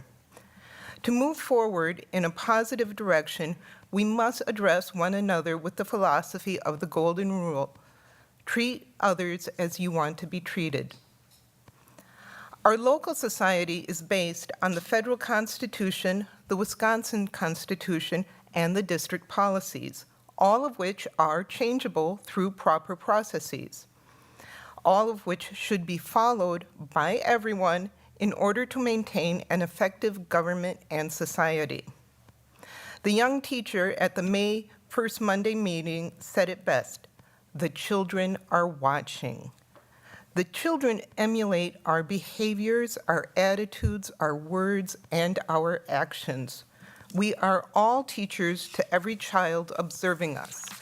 Let's work together to teach the children of Beloit to be better adults than we are ourselves. Board members and administrators, it was my observance at that same meeting that much of the frustration was from the community members like myself. No longer a parent, but still deeply caring about the future of our community. I believe parents had direct communication from the district, but many of us did not. Not all of us have subscriptions to the BDN, so please make a concerted effort to reach out to us Gen Xers and Boomers a little better. There are so many issues facing us currently. At last night's City Council meeting, many residents expressed concerns regarding 3 separate items. These are city items, but it is time the city, the school board, and the county government come together to address them. The first was the closing of the Beloit branch office of the Rock County Health Department. Many Beloiters do not want this. I suggest the district donate the building of the Beloit Learning Academy, the old Wright School, to the Rock County Health Department and have the county cover any necessary renovations to house the branch there. This is the most centrally located closed school building and the one that is closest to the current office. The second was the proposed 120-unit housing development on a 5-acre lot on 6th Street. The residents in that neighborhood expressed their dismay at having high-density dwellings on such a small lot and the increased traffic and noise in the area. A much better location for so many units would be the McNeil property. I suggest you reach out to the developers to discuss potentially selling that property to them with the understanding that it remain as housing with a set percentage of green space in perpetuity. The last item was the changing of the Wooten tennis courts to pickleball courts. While this item does not directly involve the district, For the trio property swap to work, it does indirectly. The lot on 6th Street should be purchased by the city and used as a park that has an acre or two dedicated just as public tennis courts. I will contact the city and the county to share these suggestions. It would not surprise me if all three governmental bodies responded with, "We can't do that," or "It would cost too much money." I am not willing to accept this. It is time these government bodies communicate together to make better decisions. All elected officials were elected to represent all their constituents, not just their acquaintances or the top 10%. If Rock County can afford $100 million for a new jail to house criminals, then we can, at the very least, have a collective discussion to prioritize budgets and decisions that will improve the lives of us all. Thank you.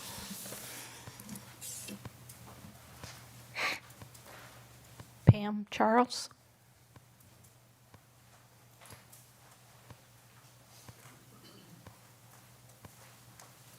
Michelle, I believe my husband sent in something to waive his time.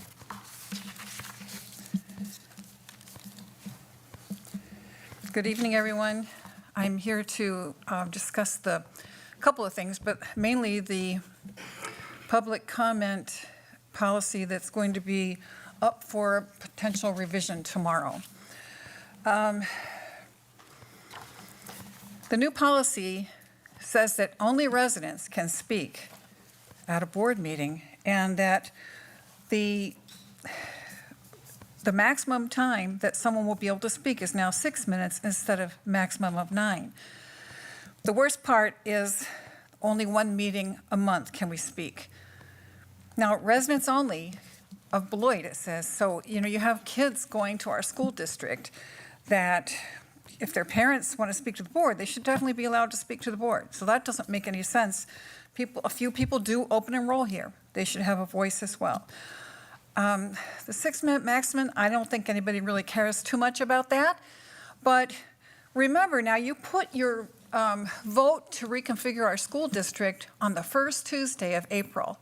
So let's say that this policy passes and something of that magnitude is put on the first Tuesday meeting. People wouldn't be able to speak. That's really not fair. I think we have to have public comment at both meetings. The board is elected to represent the people. And in the past, people sitting on this board asked for public comments during committee meetings. And when I was on the board, we always allowed them, but we didn't put time aside. But almost always, if someone raised their hand, we'd let them join in the conversation. Now the committee meetings, I don't think that's possible, or at least we haven't been told that's possible. At a meeting in May, one of the ones where people packed this room, Mr. Levy, you said, "I hope you continue to come to meetings and participate." And then a month later, we see this. We want you to not participate. I hope you'll all consider what this looks like. When you want to do another referendum, but on one hand, you're asking people to partner with you and raise their property taxes and do another referendum. On the other hand, you're saying, but we don't want to hear what you have to say. So I think that's something to consider. Make time to hear from the people that you represent. And, when you think about it, how often do you have people show up? Very rarely do people come up and speak like they did about those 2 meetings about the reconfiguration. So, I think just have some patience. It doesn't happen very often. I also wanted to ask about awards and recognitions. Also, when I was on the board, we did awards and recognitions at the business meeting, televised. The people would come up. It would be, explain what they're being recognized for. Their family and friends would be here. They get a nice applause, and they're on television. And I think that made people feel good. So I'm not sure why we quit doing that. But I would consider going back to recognizing people because, you want people to do things that are recognizable, or worth recognition. So why not, just have them come up to the televised meeting and be recognized or receive whatever award, especially, there's students and staff Just a minute, that, I hear you, Ms. Charles. Is there a yield of another 3 minutes? It was emailed. Well, is I'm somebody almost in the done. audience willing to yield Mrs. Charles another 3 minutes so she can continue? Thank you, Deb. Okay, so I lost track. The other thing I wanted to ask you about was something you might consider going back to. We used to have a student come in to say the Pledge of Allegiance, and it was always like, you know, first through third grader probably. And they were thrilled to come in here, introduce themselves, and stand up and say the pledge. And again, family and sometimes teachers came with them. I just wonder if you might consider going back to that. It was always my very favorite part of a board meeting. It was wonderful. So just in closing, please reconsider any changes to this policy on public comment. You know, partner with the people, represent the people. I look forward to voting for you. Any other board member? Well, congratulations. You and I got a lot of catching up to do, so wherever you want to buy coffee, I'll join you. So you can fill me all in. Yeah, so I would say, Hayden, thank you. I do appreciate your perspective.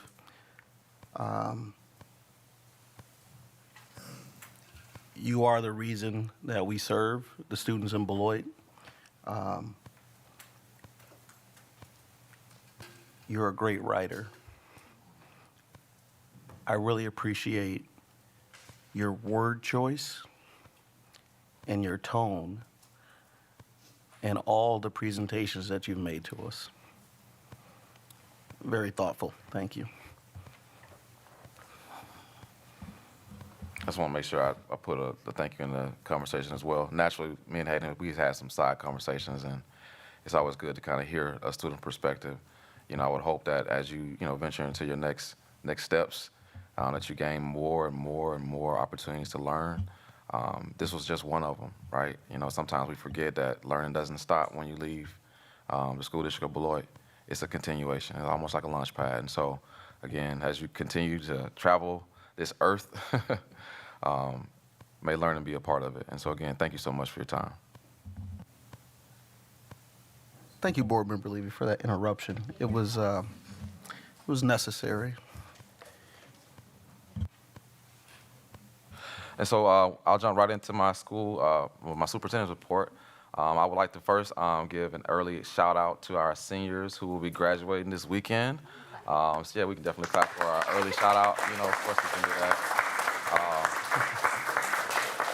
Saturday, June 10th is the graduation, and the ceremony begins promptly at 10 a.m. right here at Jacobson Field. So I look forward to seeing everyone coming out and supporting our graduates. Of course, our new class of Purple Knights 2023. And I know we have some other graduates in the room. I mean, you probably graduated, what year? 95. 96. Anyone else want to shout out? 84, 76. So, anybody else? Okay. Oh, what's it? Okay. No comment. No comment. Okay. I mean, we do have some Purple Knight graduates, and again, June 10th, right here, Saturday, 10 a.m. will be the ceremony.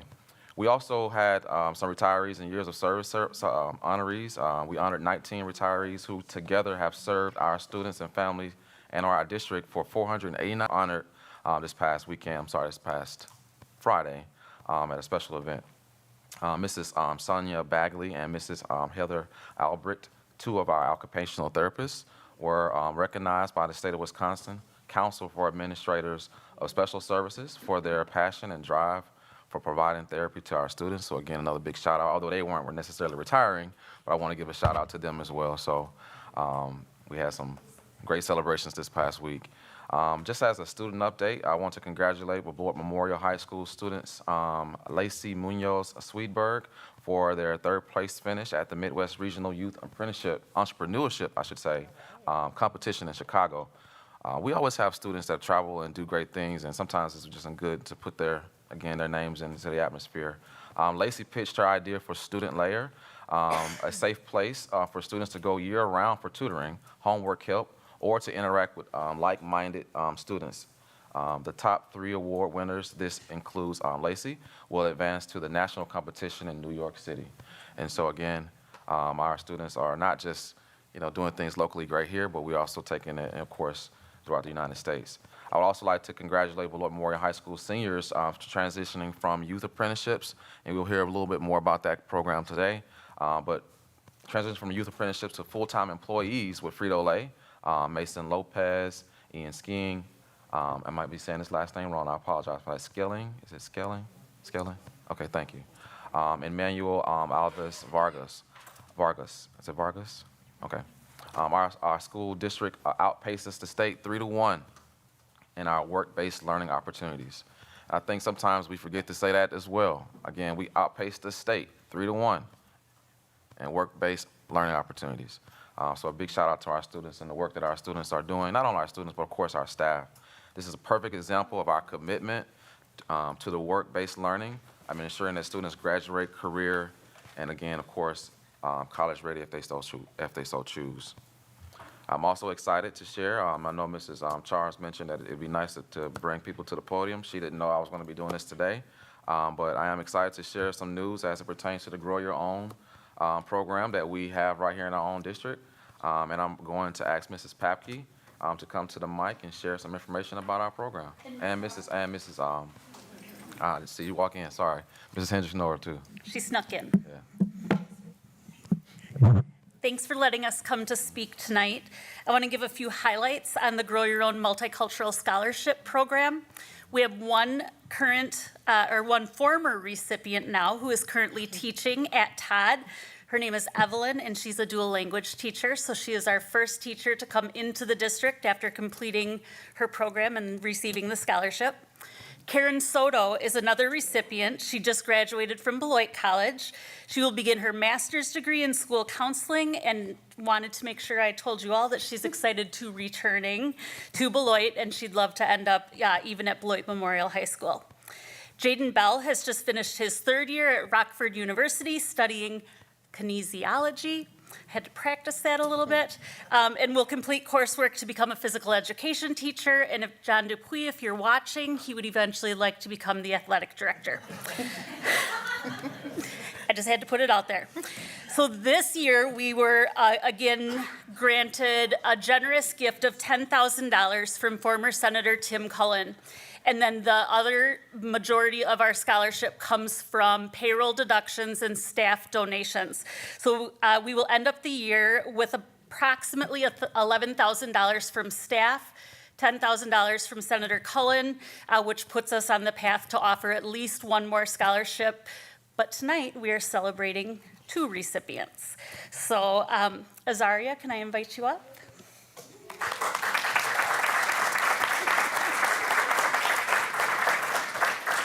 I'm proud to introduce Azaria Roby, class of 2023, Beloit Memorial High School.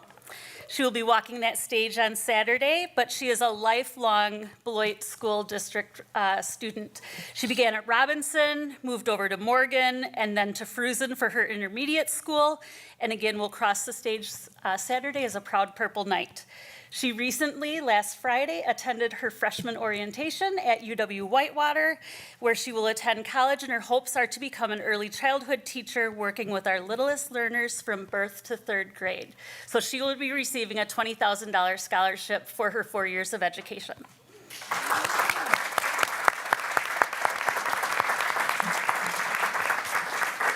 Victoria, will you come join us? Okay. So Victoria McAllister is my next introduction, but she's been in the district for a while. She graduated from Beloit Memorial in 2007, and she has worked in the district for the last 6 years. She has been a special education para. She's worked in the therapeutic room at the high school and is currently instructional support at Beloit Memorial High School. Victoria's roots run deep in Beloit all the way back to her elementary time at Burge. She has created an integrated arts program called Hip Hopping Across the Curriculum. I sent an email to board members so that you could see some of the amazing work that she has done with students and how the students have just risen to the occasion through that program. She's been doing that in the 6 years that she's been working in the district. She is currently attending Concordia University and hopes to teach creative writing classes in the future and become an English language arts teacher. So congratulations. Victoria will receive a $10,000 scholarship.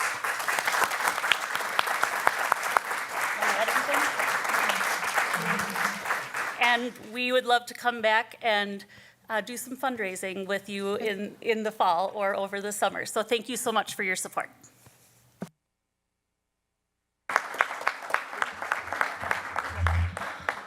And so, again, following with the idea of, make sure we celebrate some of the things that we're doing right here in our own school district with our own students and growing your own opportunities, I thought it'd be important to bring this conversation to the board tonight. I will do more of these opportunities. I don't disagree with the opportunities to do such a thing. Sometimes talking about it is one thing, but showing it is also a nice gesture. Rolling right into the next conversation, I want to recognize, I'm sorry, Board President Levy, were there any questions from the board report? No, I just, you people are affecting me today. Again, there's moments in time. There's to Azaria and McAllister. I was assistant principal at Bullitt Memorial when McAllister graduated. And then again, to see our students and the time and dedication that people put into our community, and then be honored years later for other work that they've done. That is the community that we are. I'm thankful for those two recipients. And like we said, we've kind of been we said this before, but, coming out of COVID and all other things that we've had going on in the district, trying to get our students front and center, the accomplishments of our children, and let that drive what we're doing in the meetings and present our successes, because we do have successes. Mr. Murray here, to those students and others that have not been recognized yet, we're thankful. Yeah. And this was like a part of my superintendent's report as well. I want to, if it's okay with you, move on to item C. CTE update on our industry recognized credentials. I think it's also very important that we note during this time, not just during this time, but throughout the year moving forward, of some of the other huge successes that we have here in our school district.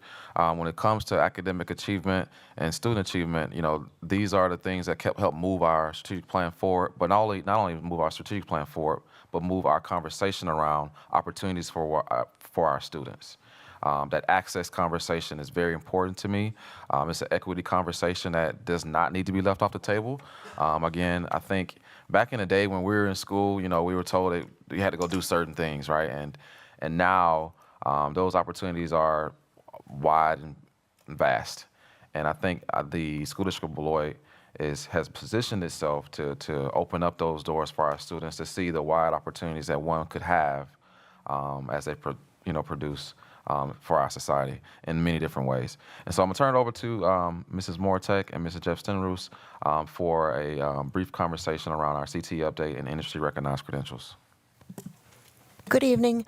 That's a nice segue from the scholarship to certification, because there's a bridge there. And Jeff, our director of CTE, is here to give us just some updates on our growing certifications that are happening within the district. So go ahead, Jeff. Oh, wait, let's go to the next slide and then I'll kick it off. Sorry, we wanted to link it to the strategic plan. So of course, all of our work is always synced up to strategic plan going forward. So this is in the priority area of whole child. When we think about academic achievement, specifically that strategy is to create meaningful pathways for students to develop their academic and career talents as they progress through the school district. And so this is an example of one of those ways that we're doing that as an action item. Hello, I'm Jeff Stenruse. I'm the Director of Career Tech Ed and Alternative Education for the district. Azaria is one of the students I'm talking about tonight. In fact, I brought up her credential with this. So we're looking at industry recognized credentials, and those are industry or state recognized high level credentials for this. There are some others, and I'll refer to those on a later slide. But looking back, when I first came here, I looked at our credentials that we had, and about 80% of them were in our early childhood pathway. So assistant childcare, infant, toddler, and co-ops for child services. Rachel Shepard is our teacher in early childhood, and bless her heart, she has been producing a large number of these, about 80% of them. We had a spattering of other ones with some youth apprenticeships, maybe some ASE automotive certifications, but very few of them. So what I did is I looked at what the DPI list is. The Department of Public Instruction puts out a list every year of approved credentials. And I went through them, and I kind of highlighted some, saying, what are ones that I think might be related to a program that we have? I'm by no means an expert in all of my subject areas, so then I turned to my teaching staff and said, take a look at these industry-related credentials. I want you to compare them to what we have in our programs already. How can we maybe reach to get some of these? Take a look at them. Identify what it is that is needed to reach that credential. How does it align to our curriculum? And wanted them to get some information as to what we might do, how that might enhance our program, what it might mean, do we have to change in our curriculum with this? I worked a little bit this year we have Deb Prouse, our Academy Pathway coach, and she has done a great job in narrowing our pathways down and redefining them. So that also helped with the scope of saying, teachers, we need to look at what are we producing at the end of this when students walk out. Not only have they passed your class, but they have this that they can bring to whatever job site that they're going to and say, I have this credential, I've already passed this level. So I required a bunch of my staff members to help me to find out what else we might be able to move forward with. So when they looked at that, I said, can we create this opportunity for our students? If the answer is no, I need a reason why. I don't want to hear just no. Is there truly a barrier? If you need to get 36 credits more to be certified to do this, that's a big ask for you. If it is, we need 3 credits. If it needs some training, you need some other supplies. You need a tool set of some sort because it ties to some certain certification. Let me know that. I want to know why we can't. But also, what do we need to maybe take that step to jump over the hump so we can introduce more certifications? And if your program has a certification that is not on this list, every year in the springtime or early winter, January, February, the DPI opens up for applications for new credentials for the following school year. So let's say there was a new certification in one of Mr. Garrison's favorite things to do is cut his grass. So there's a grass cutting certification that's not on the DPI list. We can go ahead and submit that to the DPI for consideration for next year to add to our curriculum. So not only looking at what was there, but what else do they know that is within their own industry that might be something that we might add to it. So here's some of the information or data from the last several years. So these are, again, industry recognized credentials. So these are high level welding, automotive, IT certifications that might be with this, early childhood. So we had 88 submitted. We went to 151. I haven't figured out why we had such a big jump in that 1 year. It could be that Rachel Shepard was hired on at about that point in time and elevated our early childhood education program, but I don't know. 135, we had a COVID school year.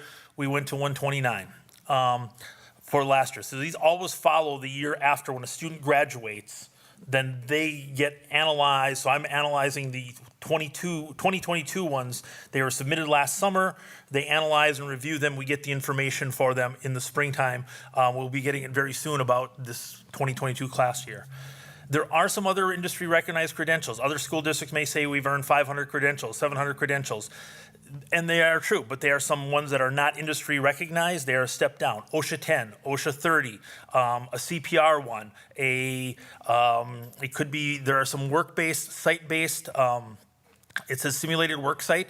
Our Craftsman with Character program is a simulated work site one. So there's not a credential that gets assigned to it at the industry level, but it still does show that they have earned or attained some level of workmanship towards that. And some of our local internships, if they're working in their industry related, they could get some safety training, some program training within that area. So again, there's different levels. These are the state recognized, industry recognized one. So through all that work, and having some of the very right people hired in positions that we have, I'm not going to take credit for making sure that we had the credentials, but putting the right people in place and giving them a little bit of push. It says we had 152 as of May 31st, which was last week, anticipating 190. The numbers that I have right now is we have 174 confirmed right now, and there's 18 to 20 in the youth apprenticeship program, but the youth apprenticeship program can continue through the summer, and so there are about 16 to 18 of them that either are completed or really near completion, and there's another 2 to 4 of them that have to extend into the summer. So I'm anticipating 194 credentials this year that we would submit. Next year, I'm predicting that we're going to be around 220. What are some of the reasons for the increases? We have an outstanding welding teacher in Joe Kluge who has taken us from 14 certifications last year to 58 this year in his first year of teaching, which is incredible. And he says that he didn't tap into all that he could have, and his numbers are really great. Automotive service up at our shop. Last year, we didn't even have an automotive teacher. This year, we have one. We have now students progressing into the Autos 2 program, which is the certification level. So he's got 2 classrooms of that we've not had at all for the last several years. Precision measurement instrumentation. That's a specific one from Snap-on Tools that we have, and it is about using tools to have actual precision measurement, calipers, a lot of other pieces. It requires a piece of a toolkit from Snap-on that is quite expensive. But these industries recognized credentials bring us back money in the CTE incentive grant, and so therefore I'm reinvesting that back into there. That's going to be part of a math program, which we've not had any students come from previously, and Mr. Donovan will teach that. Each year there's probably about 60 possible students that are taking that class that could earn certification. So we're doing that. State Youth Apprenticeship, we're slowly increasing our numbers. And also our Beloit Learning Academy. In the past, they have not participated in some of our CTE programs, and so now they are coming on to do that. This year, early childhood only accounted for 51.5% of the certifications. Next year, I'm anticipating it'll be about 45%. And so all these other programs are moving up with this. Any questions? Board members, is open. I don't have a question. Thank you for the thorough presentation, but I just want to appreciate your enthusiasm in leading a team that is getting all of this important work done. So thank you for that. Thank you. Well, it's a different night for me tonight. I'm feeling just like feel really funny. Thank you for the presentation. One of the things, as you've pointed out, it's just the achievement of our students and the work of the teachers together. You know, kind of reflecting on what Mr. Murray shared with us earlier about those successes. You know,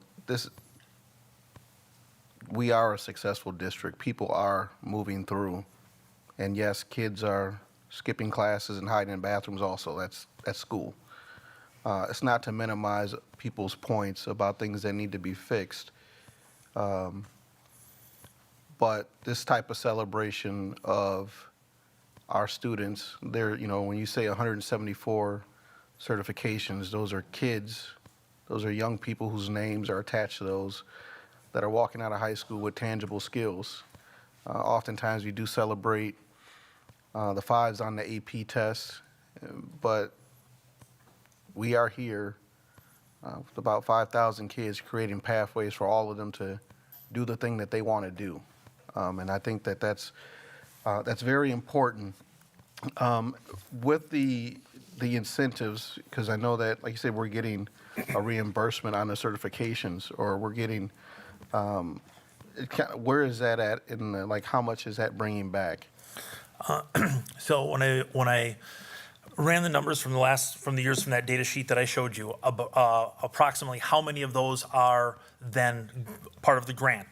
A student that receives multiple certifications can only be counted one time, and they can only be counted one time when they have graduated. So if you take out multiple certifications and students who are juniors or sophomores who may be earning certification, you can't count those. We're at about an 80% rate from that overall certification number. So this, and this funding follows the following June. So the kids graduated last year, they do all the calculations, and then, so coming up in the next few weeks, I'm anticipating we'll receive about $77,000 for the ACT, or so the CTE grant. It's called Act 59. Next year's number is figured to be about $130,000. And if we move into the 220s, we're looking at probably about $150,000. And then that's money that I get to reinvest into other equipment to bring about other certifications, improve facilities, whatever it might be. So it is substantial. So not only do these kids walk out with this, but there is something that comes back to us as a district to help improve our programs. Right. They're creating resources for the children that are behind them in terms of their earnings. Total lost my point. Is this the area, Dr. Garrison, when you're speaking, that we're outpacing the state by 3 times, 3 to 1?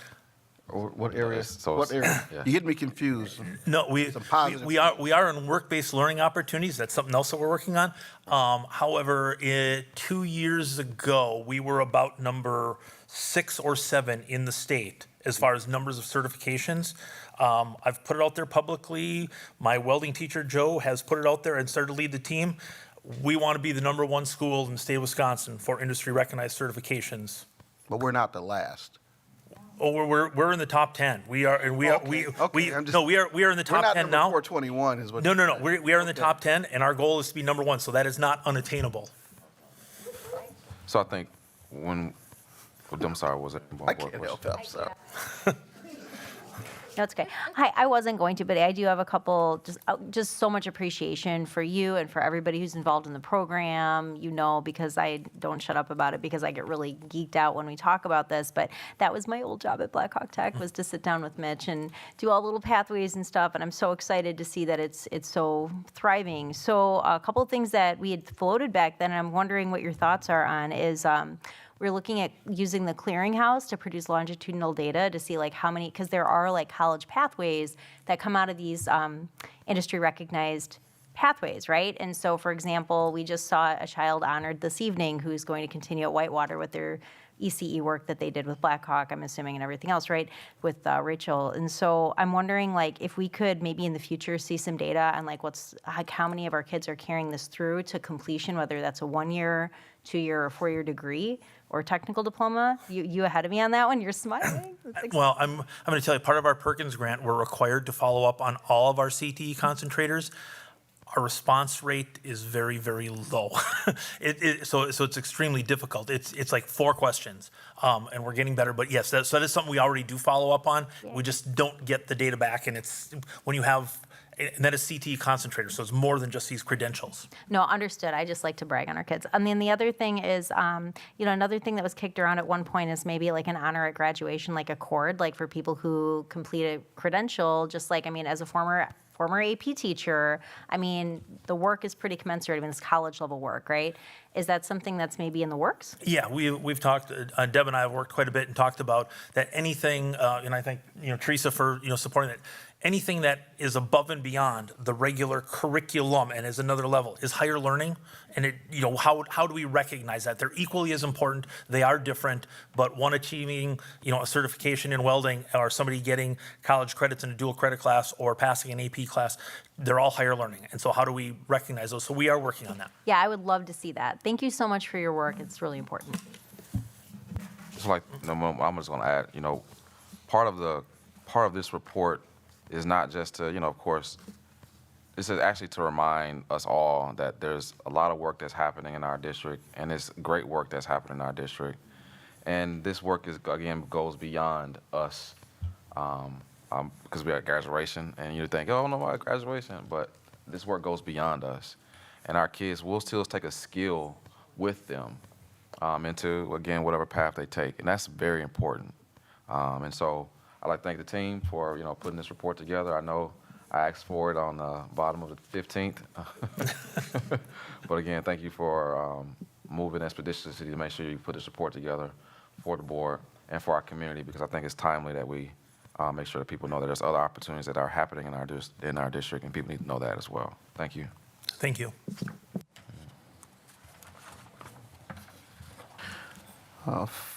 Committee and other board reports. A, Business Operations Finance Committee. I'll ask Mr. Anderson. So the Business Operations and Finance Committee met today earlier. We covered our April financials. We covered some potential litigation we could consider joining as part of a social media mass litigation, a mass lawsuit, not to be confused with class lawsuit. So there could be some benefit to joining that. We talked about some savings we're finding from the custodial reductions related to our reconfiguration, and also some possible changes that we'd like to do to our Aldridge Commons area. And our next meeting typically would be that first Tuesday, which would be July 4th, so that is going to be determined, because I don't think we're going to get many people here on that Tuesday.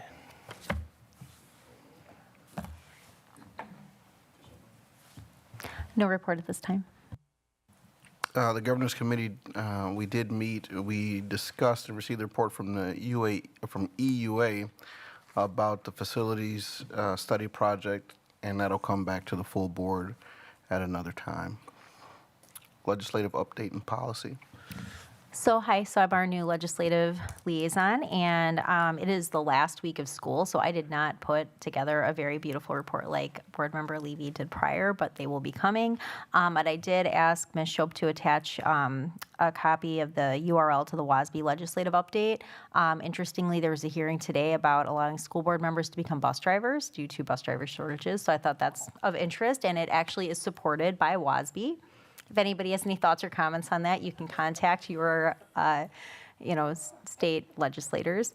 And also, just wanted to make a note that in Policy 154, Rule 1, part of the liaison duties are to submit resolutions. We have a budget that's going to be, assuming it passes, will be passed in July at the state level. And so just wanted to give everybody a heads up. I'll probably be bringing forward some resolution language around kind of those statewide issues that have such a huge impact on our school district.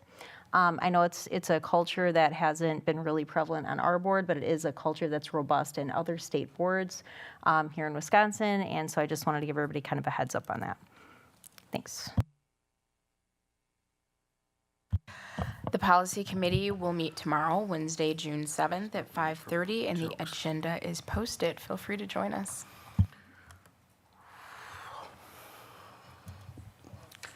Okay, we're on to the consent agenda. There's no separate discussion of items unless a board member so requests, in which event the items will be removed from the general order of business and considered in their normal sequence. Is there a motion for the approval of the consent agenda? I actually need to pull the minutes. Okay.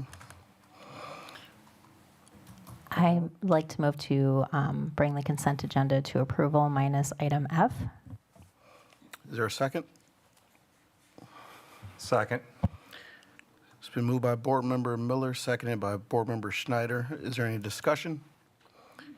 Hearing none, all those in favor of approval of the consent agenda minus F, signify by saying aye. Aye. Aye. Aye. Aye. Aye. Aye. The motion passes unanimously. And Board Member Levy, F. No, I just need to abstain. I wasn't present. I was on the Washington, D.C. trip with some of our 8th graders. Okay. Is there a motion for the approval of the minutes? So moved. Second. It's been moved by Board Member Miller and seconded by Board Member Schneider.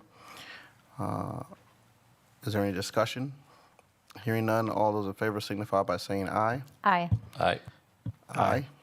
Aye. Any abstentions? I abstain. All right. So that passes five ayes and 1 abstention. Item 6A, appoint a chair of Business Operations and Finance Committee. Board Member Brian Anderson, will you serve as the chair of the Business Operations and Finance Committee? I will. All right. With the B, optional appointment of a third member, I'm not going to appoint the third member. I talked to Board Member Anderson and Nichols after the other meeting. When we go back to the sheets where people were filling out where they wanted to serve, that would kind of put people into the third category. And we have already had the June meeting. We'll get to the July meeting, and by that time, as we address Board Member Anderson's vacancy, we'll have the third person on to serve. So that's the committee that the person joining will take. All right. So our next item, does anybody have a need to go into closed session? All right, so you received. So we'll pass C and we're going down to D, COVID-19 PTO benefit. Dr. Garrison. Sure, I'll kick it off. So as we all have been discussing this, first of all, I just want to make sure people is noted that this item came up to my understanding, and it was something that was not board approved, and it was something that I need to budget for in my budget as it pertains to moving forward in the school year. When it was pretty much noted that it was not ever board approved, I had to bring it to the board. And so amongst, popular beliefs or whatever, thoughts that may be floating out there, it was not I want to make sure the teachers know from me that it was not an indication of me trying to do whatever one may have thought that this was brought to the board. Whenever there's something that's board approved, that needs to be board approved, it is very important. And this district administrator, me, it is my responsibility to make sure that we are doing everything we can to make sure that we are, following certain procedures here in the school district. However, I was not here when this was done, okay? And I think it's very important that, again, in my report, I'm noting that.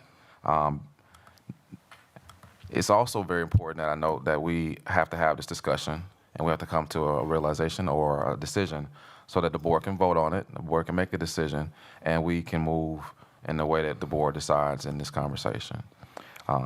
Naturally, there's a report that was already shared. I didn't go back and change the report or anything because it was the same information that I had from the previous conversation.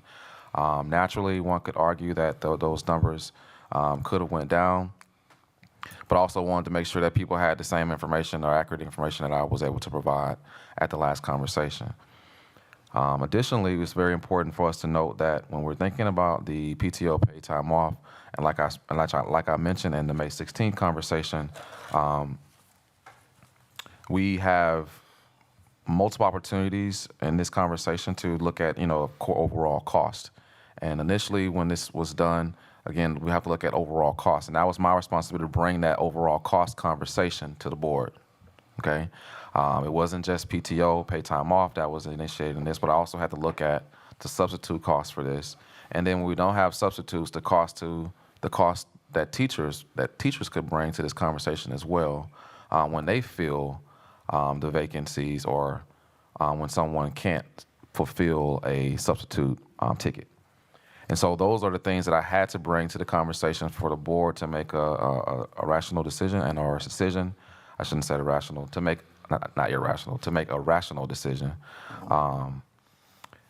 for our school district. I think it's also natural in this conversation that we note, it's very important that student achievement is in this conversation as well. It is my responsibility as the district administrator to make sure people understand that every time there's not a teacher in front of a student, that comes with a cost. And whether it's a substitute teacher there or a possible teacher that's filling in, it's not that classroom teacher teaching that specific subject. That is the district administrator's responsibility to make sure I tell you about the possible cost in this. Now, I say possible cost in this because, again, I believe that when we do have substitute teachers, that they do the best job that they can based off of the information that they have to fulfill the need of a substitute for the day, okay? Know most of the time they're not, I shouldn't say most of the time, for the most part, they're not certified teachers, but they do come in and they fulfill those hours for us as needed.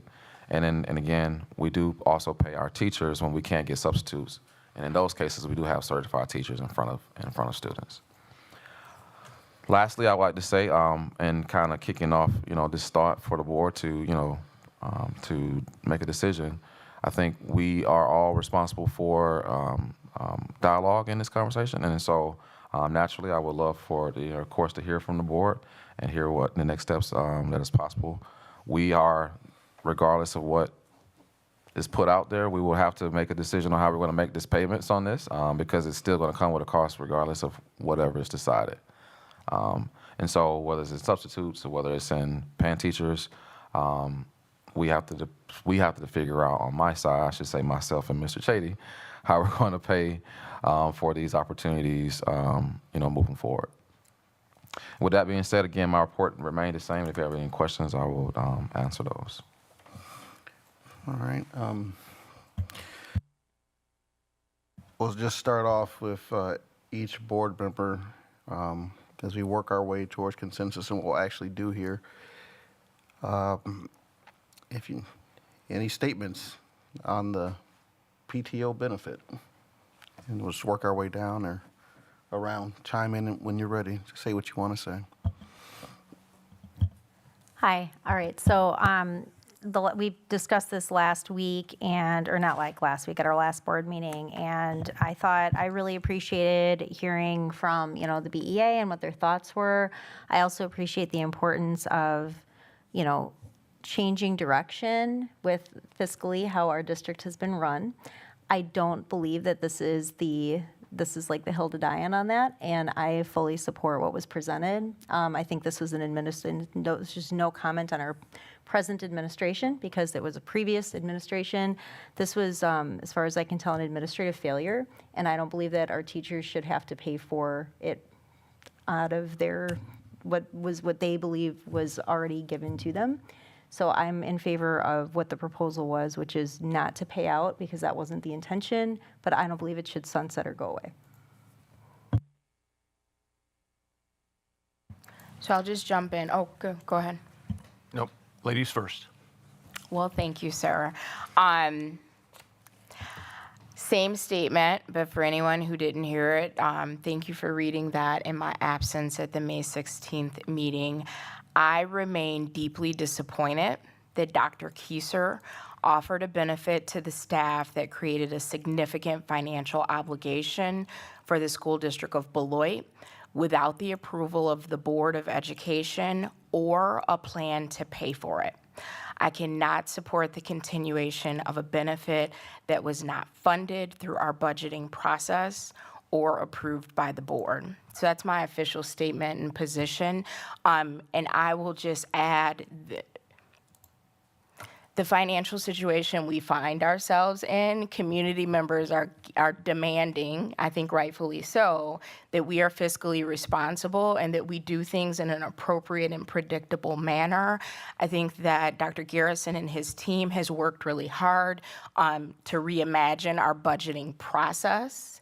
And so I am in favor of sticking to that process and moving forward with board-approved line item budgets. Well, we've had a lot of time to think about this. We've talked about it many times, and we've heard from the BEA and others. I believe that, regardless of who did it, it doesn't really matter. It was done. The person that did it was the leader, and he conveyed that information to the staff. And so, like a lot of things in this world, we have to live up to what our predecessors did. And so I'm also in agreement that we should not pay it out, as you have stated, Mr. Vidra, and that it should not go away until it's used. And I would just say one other thing. Our teachers are valuable to this district in this city, and I think that's the least we can do. I'll jump in. I think we have a good opportunity to inject some some, what I would consider anyways, my one person's opinion, but some common sense. If the leader of my organization says, I've got this benefit, turns out he didn't have the authority to give it, didn't go through the right channels, and a year later, after many of my peers took advantage of that opportunity, that could be disheartening. And so I think, Mr. Vedra's proposal is a good embodiment of that common sense of, this is kind of, I think, the right thing to do. I think we, continue to give that benefit. We don't pay it out, just like he said. The only question I would have is, I'd like to see it wrap up at some point.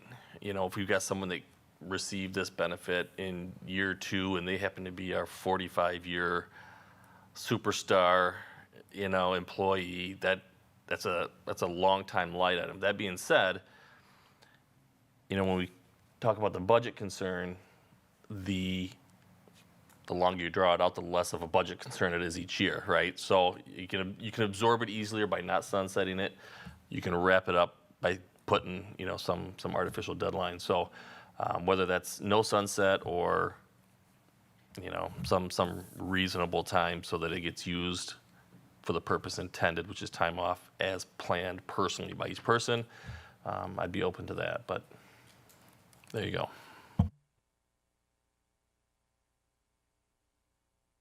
I agree with Brian's statement. I think it's a benefit that's there that now is not the right time to maybe just take it away. But I'm not opposed to seeing at some point that there's a deadline end to it, that we don't carry it on forever, whether that's a year from now or 2 years from now or whatever. But I can see, a deadline at some point where it's going to sunset. All right.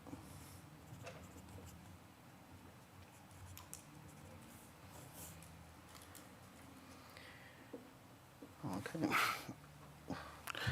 All right, so kind of for me, again, as we have talked about this, totally understand the position of our employees and all groups that receive the benefit. I would say, to give weight to where we're at,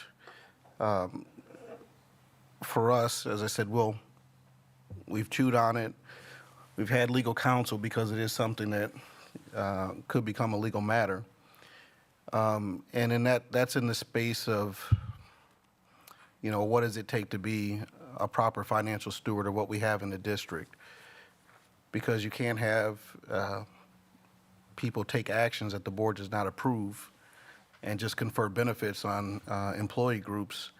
And then a year later, when you're trying to close your $4.4 million deficit and you're achieving ground and finding where money is going to be saved, and then be like, well, we've got this other obligation and liability that's out there. I totally understand to all the employee groups that, hey, we didn't do it, we didn't ask for it, it was just given to us. And so we understand that space. One of the things for me in considering this, as we've talked about, is as a board, the things that we're trying to do is, one, ensure that our students are receiving an education that is equipping them to do the things that they need to do in the world, and then also to take care of the people that work with our children every day. The relationship with the employee that took the action has ended because that employee is not a part of the district anymore. But to all the employees that receive the benefit, you're still in relationship with this school board. So as we approach this and try to do what's right, there is still a cost. And that's the part that we're trying to quantify and figure. And in the end, to do the, as I was laughing when Dr. Garrison said, make a rational decision. Well, he said, I don't want to say that the board's irrational, but it's kind of the words, I'm putting words in your mouth there. But in the end, sometimes people understand or don't understand why you're taking certain actions. But this is something that we've considered and worked towards. I myself, I'm in the no payout category. And I'm on the sunset end because it was given And so I think that it remains, but in the end, because there's certain things that come along that we're just, in a lot of the things that we're doing, we're trying to get things back to regular. And to me, this was an irregular action that was taken. So kind of as I'm looking at the summary of where we're at, I got Megan as a no payout, no sunset. So Amy Levy is a in now. So I have you as a no payout, and since you're an in now. That's correct. That has a sunset on it. So I'm just trying to understand where we were at with our consensus. Brian Nichols, a no payout, no sunset. Brian Anderson, you kind of are on the fence on the no payout. Oh, I have you on a no payout, but the no sunset, because we got 6 people now, so it's a little different. So I'm just asking for some clarity on the no sunset or sunset. I would lean towards the no sunset rather than an artificially short sunset, which would have a bigger impact on the budget. So Okay. So I got you as a no payout, no sunset. Greg Schneider, a no payout, sunset. And Sean Levy, a no payout, sunset. And with Amy Levy. So we're kind of in that middle. All right. So everyone's on a no payout. So we'll be saying not to pay that out. Back to the sunset question, Dr. Garrison, what's the reasoning or the thought of the need for the sunset?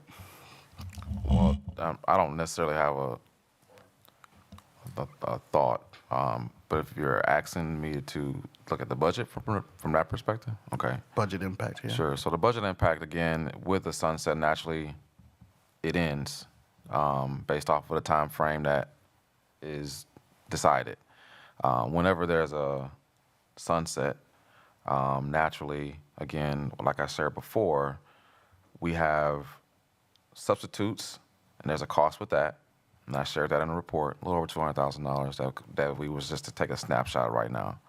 And then, of course, when we don't get substitutes, we have to pay our teachers. That's a cost that comes with that as well. And that could go, it's really based off of a teacher's years of service and their overall per diem. Naturally, everybody gets paid a little bit more yearly, and that type of thing comes into effect. And so you have to look at that. Everyone knows I like to look at numbers, and so you have to look at that number and see what that could possibly be. Now, that's very hard to determine because we have a lot of different years of teachers with a lot of different experiences. So you could have a one-year teacher substitute in the classroom with an X amount for their per diem, and you can have, let's just say, Willie Garrison in the classroom who has, let's just say, 50 years of experience, and that's a different per diem. And so you have to look at all of that information. Naturally, I don't have that information to bring to the board. It'd be virtually impossible for me to determine who's going to sub in each building when we don't have a sub as well. So that's why we always kind of give that range. So it could be anywhere, from 200,000 with just the teachers. With just the substitutes, if they were able to fulfill 25% or up to 25%, because we don't ever get 100%. And so a sunset will provide us the opportunity to say this it ends. Without a sunset, naturally, now you're looking at the idea of, okay, well, will they use it? Could possibly be nothing paid there, or they use it, and then there's a different conversation again. And so there's just a lot of different variables in the not sunset piece. Naturally, no new people, and I want to make sure I note this into the conversation because I did in the last one, no new people are getting this opportunity. And so as people are retiring or leaving the school district that was in this benefit last year, of course, it goes away. And so that's also part of the no sunset conversation. And I'm not trying to miss anything, so I'm just making sure I capture both sides of the conversation based off of your question. And so I have to consider, the board would have to consider that as well, that there's no new people getting this benefit on the no sunset side, as well as people could just not use it and leave, and I shouldn't say leave, retire from our school district as an option as well. So kind of there, so going back to May 8th, there are 437 employees remaining, with some amount of remaining hours, between 40 and .25. Is that 15 minutes? Something like that. But there's 437 people. If sunsetted in a year, let's say from the start of the next school year to April 30th or May 1st, then we'd be asking, or in behaviors, we're asking 437 people to use the time before you lose it. If there was a sunset. If there was a sunset. And without a sunset, there are just 437 employees in our group that have any number of hours from 40 down to .25 to use in the same way that they use personal leave at the time where it's approved. That's correct. Naturally, that number could be a little lower as of 5/8. Naturally, we're in June 1st, so it could be 400 or less. But just as a snapshot again, whoever is left still have whatever hours.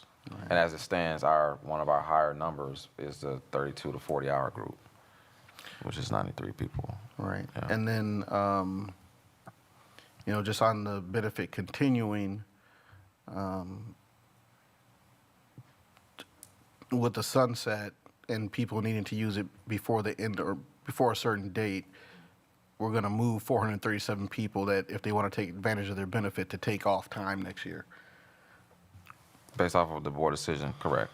We would ask them to use their time based off of a sunset time frame.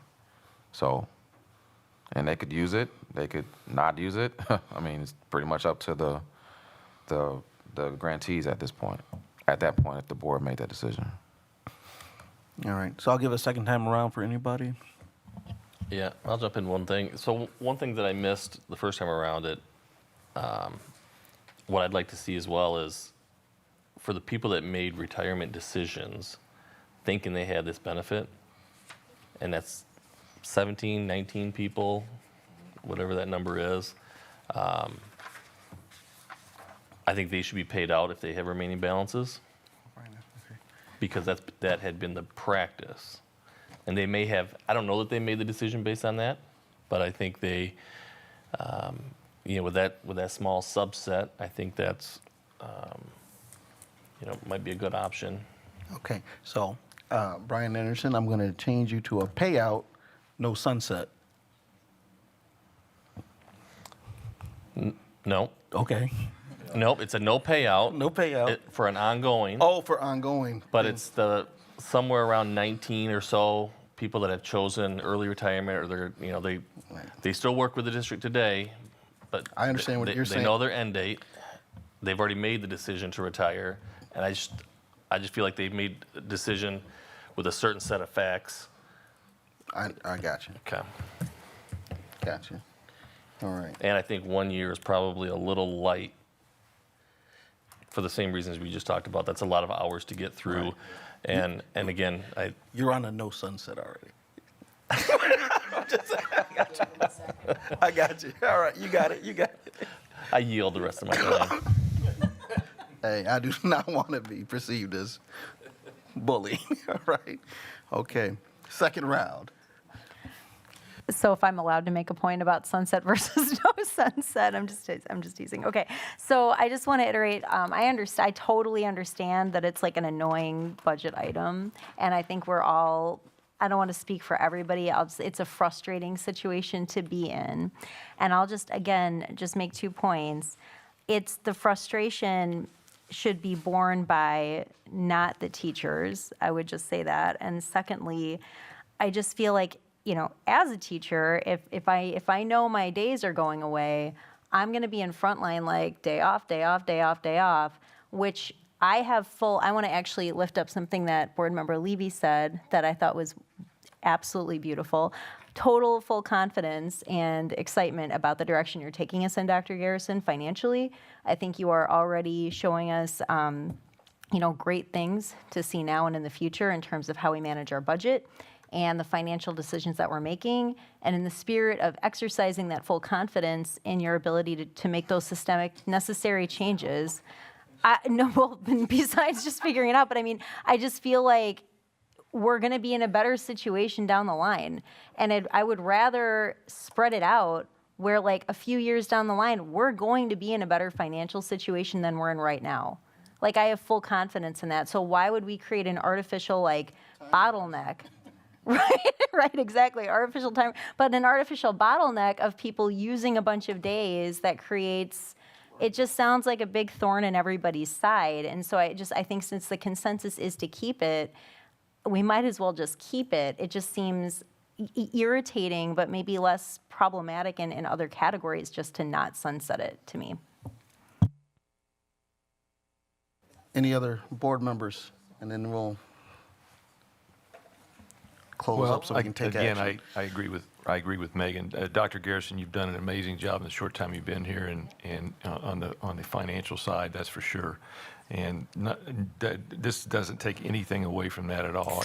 I mean, you've done it, and I would agree with Megan. I think if we spread it over more time, you're going to find other rocks to find pennies under, and hopefully more than pennies. But seriously, but I really agree with what Megan said. If we spread it out over more time, it's going to be less hurtful. But we're going to live up to a decision that was made, right or wrong. It was made, and they had no choice. They had no decision in it whatsoever. The teachers did not. So that's where I stand. All right. Anybody else? All right. Because there's 6 of us. I'm going to break this out. So I'm still on the no payout. I can go with a no sunset because that is kind of where we're at anyway. So we're at no payout is a consensus, except for Brian Anderson. Is the payout possible for the 19 that may be retiring? But the other parts of our consensus is a no payout. And I'll go in the no sunset direction, so we can move forward. And it's a decision that was made. It's a benefit that we have to work with, and we'll just go forward from there. So there needs to be official language. Okay. Go ahead. And I'll offer others before. Oh, I move the following with regard to the time off benefit for applicable staff, which was previously provided to applicable staff or employees but not approved by the board. 1, the board hereby affirms that the benefit will be for up to 5 days, depending on whether such time has been used already or not, for time off only. 2, these days will not be paid out for any employee after this date unless expressly approved by the board. And 3, these days will be used and scheduled in the same manner as personal days, i.e. no more than 2 consecutive days, a limited number of people using this at one time, etc. Okay. So is there a second? I'm trying to remember the blanks that got filled in now. I'll second. All right. So it's a motion made by Board Member Greg Schneider, seconded by Megan Miller. Is there any discussion? I do have some. Mr. Bukema, can you come to the mic? And I know just be very clear with us about, do you have the document in front of you? Yeah. All right. All right. Can you read the motion again? The motion, Greg, you read from the, okay. All right. Just explanation and clarity. Number 1. Well, that's the mic on, please. Yep. Mic. You got to press okay, you're on. I thought the benefit should be affirmed by the board since there was a question about whether it existed or not. I mean, I know that it didn't. There wasn't a question about whether it existed in the minds of the staff, and obviously, we weren't going to avoid the fact that there was a reality that this was a benefit. So I thought it was important to affirm the benefit, but not everybody has 5 days left. Some have whatever time is used, and I think it was clearly stated that already applicable staff meant that it was for people that were here when the benefit was given, not for people who came later who are not entitled to the benefit. All right, I'm going to interrupt you a little bit. So first, with that time, the time off benefit for the applicable staff, those that were granted that last year, Right, no one else.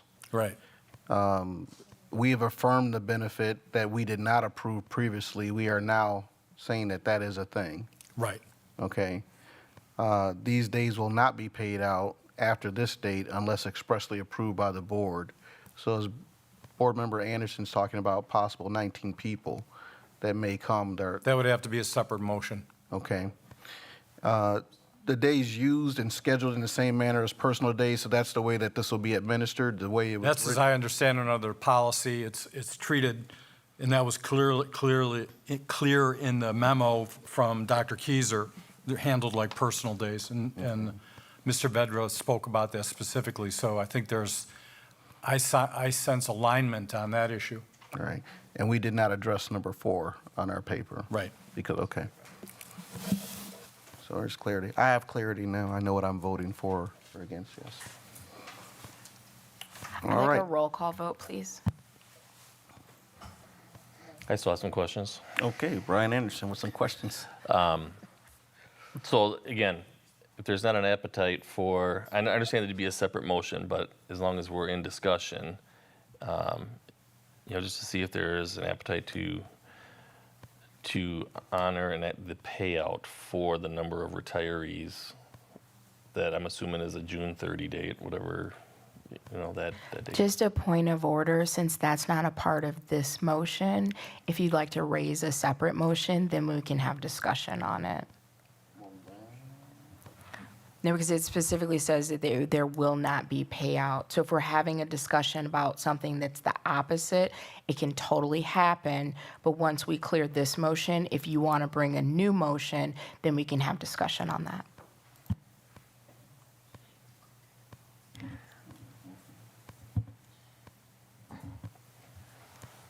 Yeah, so let's handle this first, and then we can address the part 2, because that there's a after this date unless expressly approved, so. So I just want to honor a norm of making sure we know what we're voting for, because That's it's been a long important. day. Thank you. So I'm just going to clarify. So with point number 4 in there, so like we're not even there. So we're No, only on Greg didn't number include 1. that as a part of the motion. That's what I was, Yeah. thank you. Right, That's that why I'm was- confused. That was the no Thank you. sunset consensus. So what we are voting yea or nay on is just to affirm, 1, to affirm. right? Well, first of all, that there's the first statement, there's an applicable employees. Yes. Right. That's the first Yeah, part. that- mhm. The I'm second with you. part is there was a benefit that was given that's up to 5 days, and those various applicable employees may be at some other increments of time, Right, okay. and that's all that they have. 2, these days will not be paid out to any employee after this date unless it's expressly approved by the board. Because even though it was paid out last time, it wasn't approved by the board to be given or to be paid out. And then 3, those applicable employees who have this benefit that we have now affirmed are to use it in the manner as personal days are used. I'm going to make a recommendation. It may be prudent, since we're taking, the board writ large is taking the step of affirming this benefit, it may be prudent to affirm whether or not there's a sunset, and that could be handled to an amendment to this motion. So if someone wanted to amend the motion to say that this benefit will not sunset, or this benefit will sunset on this date, then we deal with the amendment first, and then we move back, if it passed, to the amended motion. Thank you for the suggestion. For me, and only me only, that kind of complicates more than clarifies. Because we've walked through the 3 points that we're covering. We've all agreed, or kind of in our consensus, that there is no sunset. That's why we didn't include number 4. And the only reason why I brought it up is we're going out of our way to affirm that this is a benefit. Since we're doing that, I think it's prudent to be as clear as possible. So if the intention of the full board is that this benefit not sunset, I can't think of a reason for why we wouldn't say that.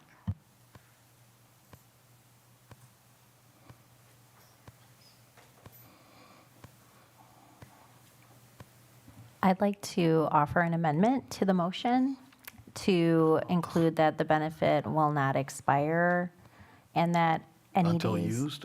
Yeah, the benefit will not expire until separation. Thank you for the language.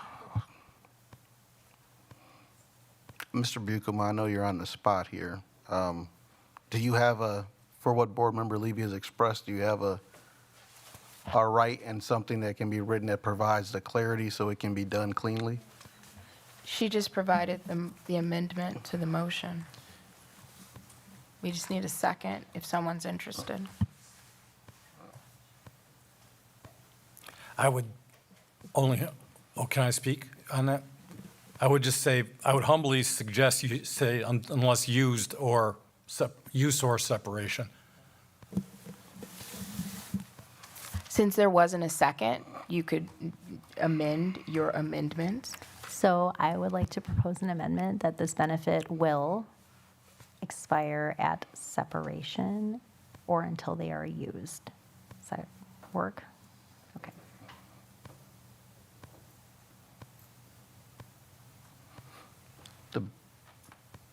You're saying the benefit expires upon Upon completed use or separation from the district.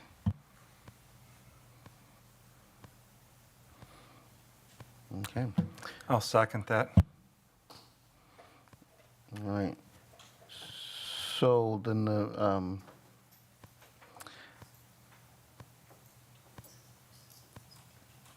you gotta So slow first, down. we need to vote on the amendment.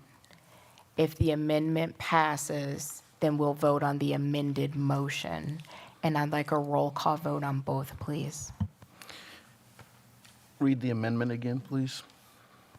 Sure. This benefit will expire at separation or when it is upon completion or like used.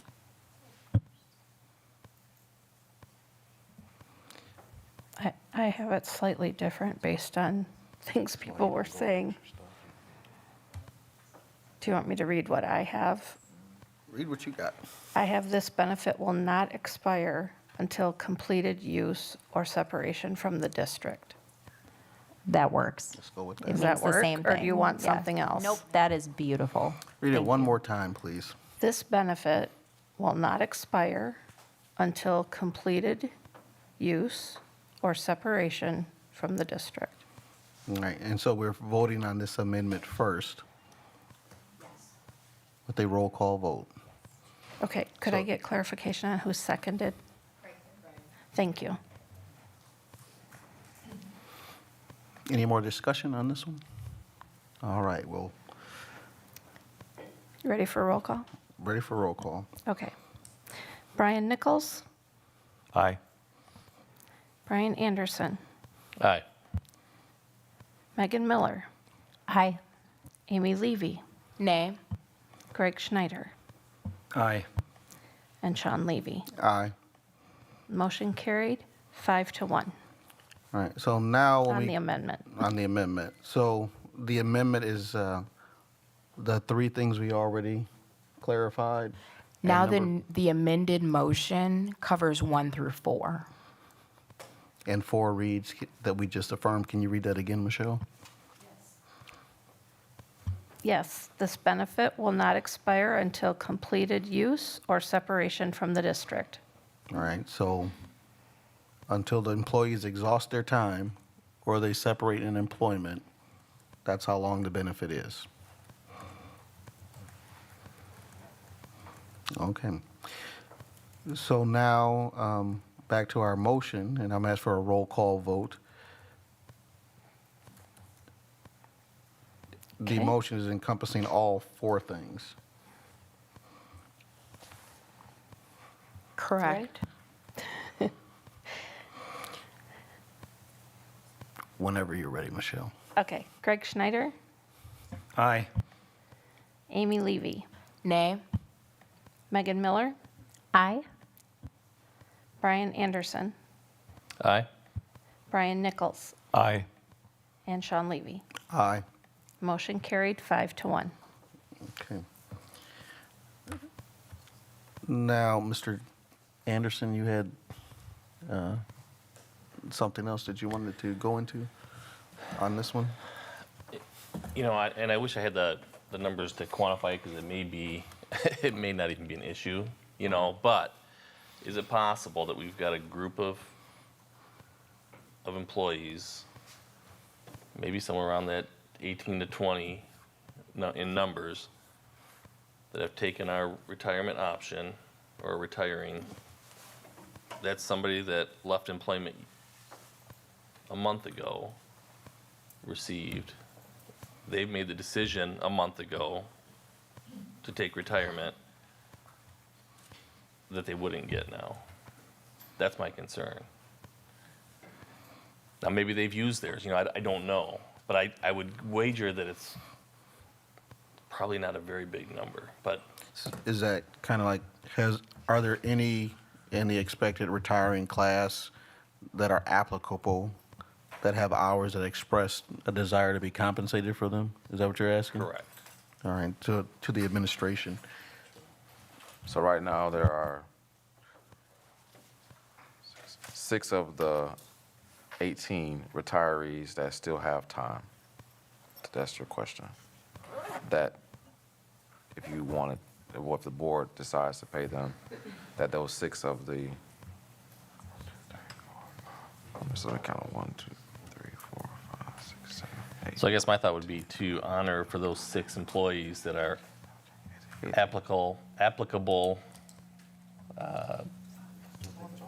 staff, to honor the payout option, because they may or may not be able to use those before year end, and they've already made the decision to retire.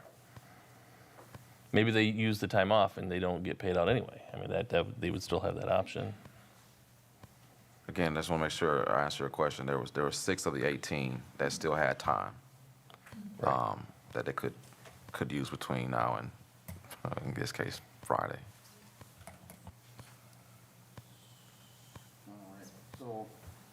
Just a clarification, so for, I think Board Member Anderson is addressing that these days will not be paid out for any employee after this date unless expressly approved by the board.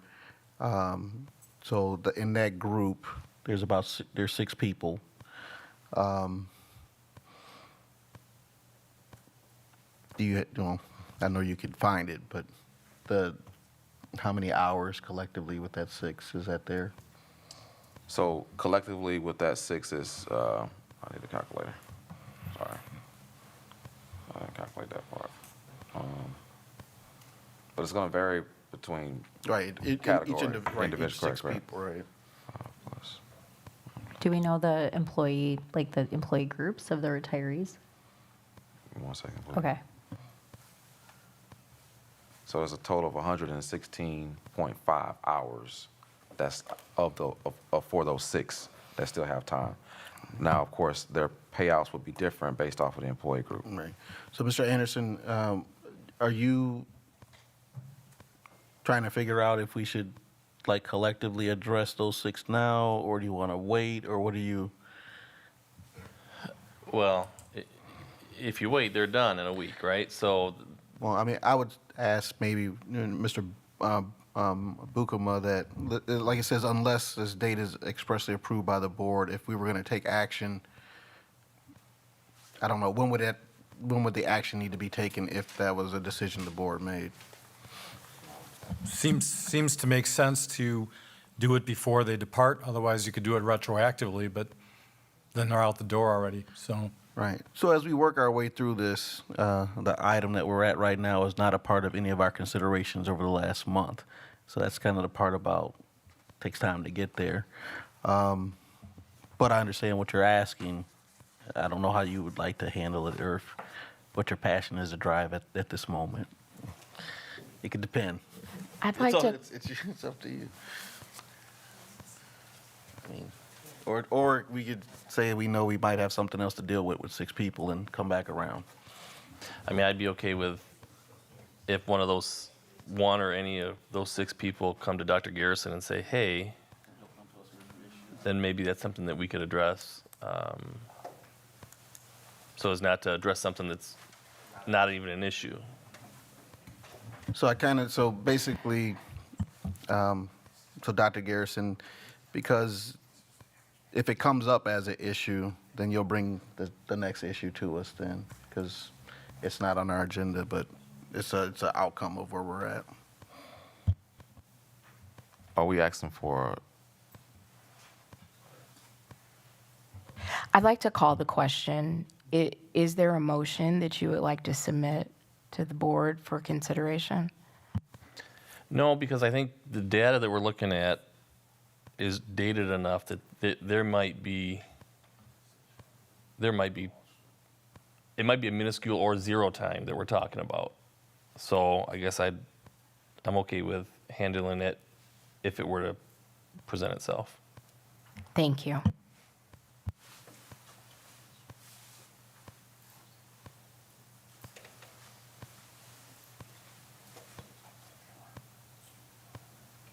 All right, so I consider D to be, we've taken care of that for tonight.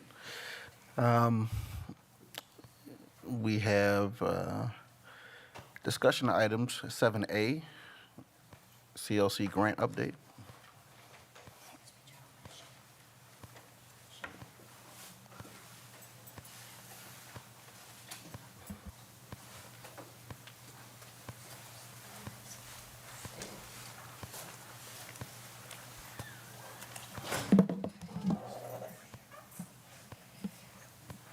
So I'll kick this off just by letting everyone know that the CLC grant update is, again, just an update that Mrs. Mortek will share.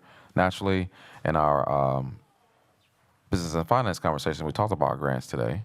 And lo and behold, we have a little grant conversation now as it pertains to how we fund certain opportunities here in our school district. As you know, not all things come from the state. Some things come from grant opportunities that we are given, and we use those funds to pay for different opportunities that we have here in our school district. And so I'll have turned over to Mrs. Mortek to kind of just give us a real quick high-level overview of the CLC grant update provided. Okay, thank you, Dr. Garrison. We have lots of grants, so happy to give an update on this one. I wasn't exactly sure why this one is drawing the attention, but no problem. This is a competitive DPI grant that 3 of our schools were awarded last year. It's called the 21st Century Community Learning Center. I've known of them as CLC grants. They've been around for a long time. And so basically, what this grant does is offer a early morning and after school opportunity. Oh, hold on one second. There we go. Okay, back to business here. So if you want to know what the CLC grant is, this is the description that's from the Department of Public Instruction's website. And it just gives you basically the summary of what I just said. It offers before and after school programming, and it's a 5-year grant. The schools worked hard on this with a team last year. We also had some support from a person that we sometimes work with that helps to write grants. She's exceptional. And so McNeil, Fruzen, and Todd were awarded this grant. Basically, how this is managed is by attendance. So when the schools write the grants, they say we need X amount of dollars and we're going to support X amount of kids. And then they have to report the attendance numbers. So if they say to the Department of Public Instruction, we'll be able to service 56 kids, that's their daily average attendance rate, and then they end up only having 20 kids come, then they have to amend their grant ask to ask for less money so that they stay within compliance of the grant. You can't ask for additional. So if you only have 56 seats, which you wrote the grant for, that's how many seats that you can maximize out on your attendance. You can't all of a sudden say, oh, now we have 100, we need more funds. It doesn't work that way. So that's important because when we think about changes that are happening in our district, how this grant particularly shifts and changes. And so we had to wait until the vote was official before we would contact DPI. There's lots of in our changes next year. There's lots of conversations back and forth about DPI, right? It changes our Title I allocations, it changes AGR, right? Like, there's all kinds of conversations happening with the Department of Public Instruction as a result of our school configuration for next year. And those things are happening, and we will get that taken care of. So after that vote was done, we did contact the Department of Public Instruction, this particular office, to let them know, hey, we're in a situation here. We applied for the grants last year, we got them, and now we have a little bit of a different makeup in our school bodies. And so what can we do? And very pleased to say that the representative from DPI, it was a few weeks ago, I had a conversation online with her. I said, no problem, let's talk this through, and we will send you a formalized letter to let you know what those changes are. And so basically, and I got that actual formal letter today, it just happened to arrive right on time here. And so McNeil will transition its services to the students at Aldridge, so that grant will go right over to Aldridge. And then Fruzen will modify theirs to a 6 to 8, and then the Todd will expand to add grades 4 to 5. And so basically, we will be working over the summer with the DPI person that oversees this particular grant to make adjustments. So at the end of the school year, they had to fill out their end of the year report, and so then we'll just go in there and make those adjustments. Another piece of this is that with that grant, there are 3 coordinator positions, so all 3 of those will stay. So the grant coordinator that was at McNeil will now run the CLC over at Aldridge. Okay? And then the other 2 will remain intact at the other 2 sites. Does anyone have any questions at all about the CLC grant? When you say the other 2 sites, there will be a coordinator at Aldridge, one at Fruzen, and what's the third site? Todd. Perfect, thank you. Yep. And that Todd's had one for quite a while. And so I was happy and pleased that everyone gets to keep their positions and it just transitions over. Any other questions? So just in summary, we have not lost any of our grant funding as a result of No. the decision to reconfigure. No, here's the letter. Dear Teresa Mortek, the Department of Public Instruction has reviewed your request to transfer, this is the full name, the Nita M. Lowry 21st Century Community Learning Center, 21st CCLC grant awarded to McNeil Intermediate School to Aldridge Intermediate School, and determined that your request is reasonable. Therefore, your request to transfer the 21st CCLC grant to Aldridge Intermediate School is approved. Aldridge Intermediate School will be subject to all assurances, terms, and conditions associated with the award issued to McNeil Intermediate School. Please note that the proposal submitted and approved by DPI through the competitive process must be implemented as planned. Any alterations to the approved plan will need to be discussed with staff prior to changes, so we'll work on that this summer, being implemented. In addition, your request to amend the grades targeted by the 21st CCLC grants currently serving Fruzen Intermediate School and Todd Elementary School is also approved. DPI appreciates your efforts to ensure continuity and access to the services provided through the grant and wish you the best of luck as you begin a new cycle of funding. If you have any questions or concerns, please contact. Thank you. You're welcome. Any other questions? Okay.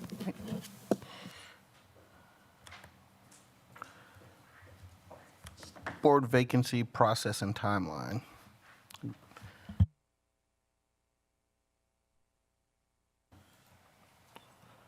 So naturally, there's a board vacancy conversation that we have to have here at the board. The board has the awesome opportunity to make a decision on whether or not, naturally within your rights, to decide to move into the conversation with looking for another board member, and or based off of the letter of the law, you can also not fulfill the seat until the seat is expired. And so that is a decision that the board has to make, and that's kind of why we added this to the agenda tonight. Board President Levy. So if Board Member Anderson's resignation on May 16th creates this vacancy, we do have policy to guide us. We have 60 days to fill the vacancy. I think 60 days puts us out towards July 16th. So depending on when we meet our policy requirements of notification in the newspaper, interviews for those that express a desire to serve in the seat, and then selection, we're going to have to schedule special meetings because it's going to take some other time than our regularly scheduled meetings between now and July 16th. I have not, I'm assuming that the board members, as we look at, sometimes we'll have challenges to quorum. If we don't fill the seat, and to not fill the seat would require a suspension of our rules. So just putting that out there, all relevant policies and examples of past notices are listed in the connection there. So the thing that I would say as you're looking at this, any questions or thoughts, and that we will have to work through Mrs. Shope, and she'll probably, send a poll out to us as we try to get our timeline in order of how to address this. Just some clarity, where are you finding in policy that we have the option to not fill? It seems clear to me that it needs to be filled within 60 days. No, to not fill it would require a suspension of our rules, as I consulted Mr. Bukema. Thank you for that clarification. Not that anybody is suggesting that happen, but just understanding all things that can happen, so we're prepared to move appropriately. I just want to make sure I think that's some of the things that we have to consider in these conversations is, I think we may have a lot of information on how things should be done, but the public necessarily don't. And so it is our responsibility to make sure that, we try to give as much information as we possibly can to better inform this decision. Yeah, to educate and inform, because sometimes when people don't have information, they start making up things. And so we have sought our board attorney and trying to make things explicit and clear by allowing people to find the documents in the attachments. And it would be a decision that this 6-member board is making. So we are the people who will select the next person.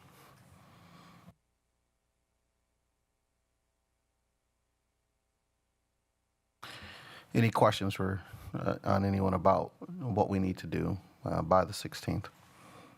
And this, of course, goes in addition to the other things that we need to do. All right. So hearing none, no questions, we'll move on to future meeting dates. I have a question. Okay. So if I'm going to post the notice for the vacancy, I kind of need to know when you want the applications due by. So do you want it just posted for the 20 days? And are the documents that we've used for the application and the notice of candidacy okay with everybody? Anybody have any changes or anything? I mean, if they're fine, I'll get the documents up with Monica's help on the website. We'll have them available at the front desk. But in the vacancy notice and the press release, we always list the due date.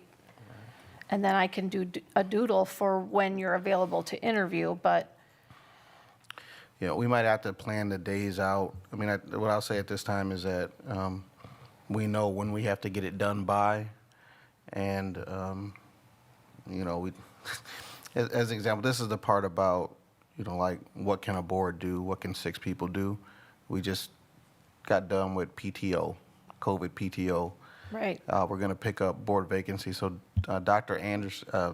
Garrison and I will work with you to communicate with the board where they're at so we can get a timeline of things posted.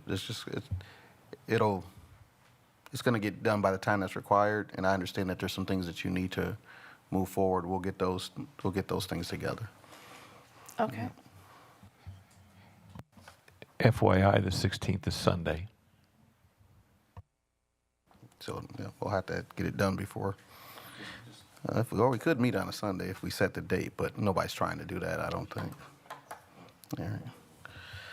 So we are now at future meeting dates. And of course, these will change because there's a couple special dates that'll need to be added, and that'll come. But Teaching, Learning, Equity, and Pupil Service, Tuesday, June 20th at 5:30 p.m. Human Resource, Tuesday, June 20th at 6:30 p.m. Regular board meeting, Tuesday, June 20th at 7 p.m. Governance, Tuesday, June 27th at 5:30 p.m. Business Operations and Finance, Tuesday, July 4th, which will be rescheduled because that is a holiday. And then Policy Committee meeting Wednesday, July 5th at 5:30 p.m. Number 9, executive session. A motion may be made and a vote taken to convene the Board of Education into closed session pursuant to Section 19.85, parentheses 1, parentheses C, of the Wisconsin State Statutes relative to considering employment, promotion, compensation, or performance evaluation data of any public employee over which the governmental body has jurisdiction or exercises responsibility. Is there a motion? So moved. Is there a second? Second. Second. Okay, it's been moved by Amy Levy and seconded by Brian Nichols. Is there any discussion? Hearing none, Mrs. Short, could we have a roll call vote to go into closed session? Yes. Brian Nichols, Aye. Brian Anderson, Aye. Megan Miller, Aye. Amy Levy, Aye. Craig Schneider, Aye.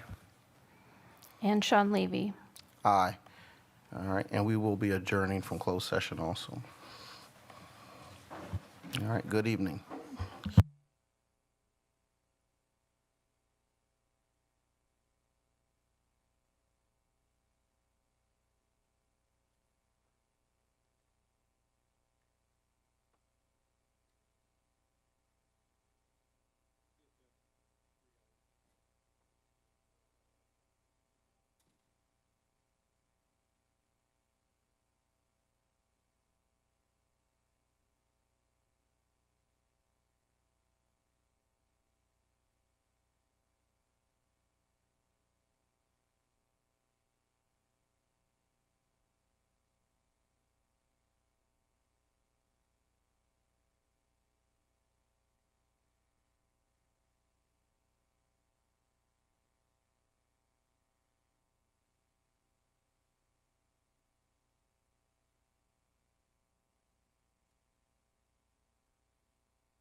You have been removed from the call.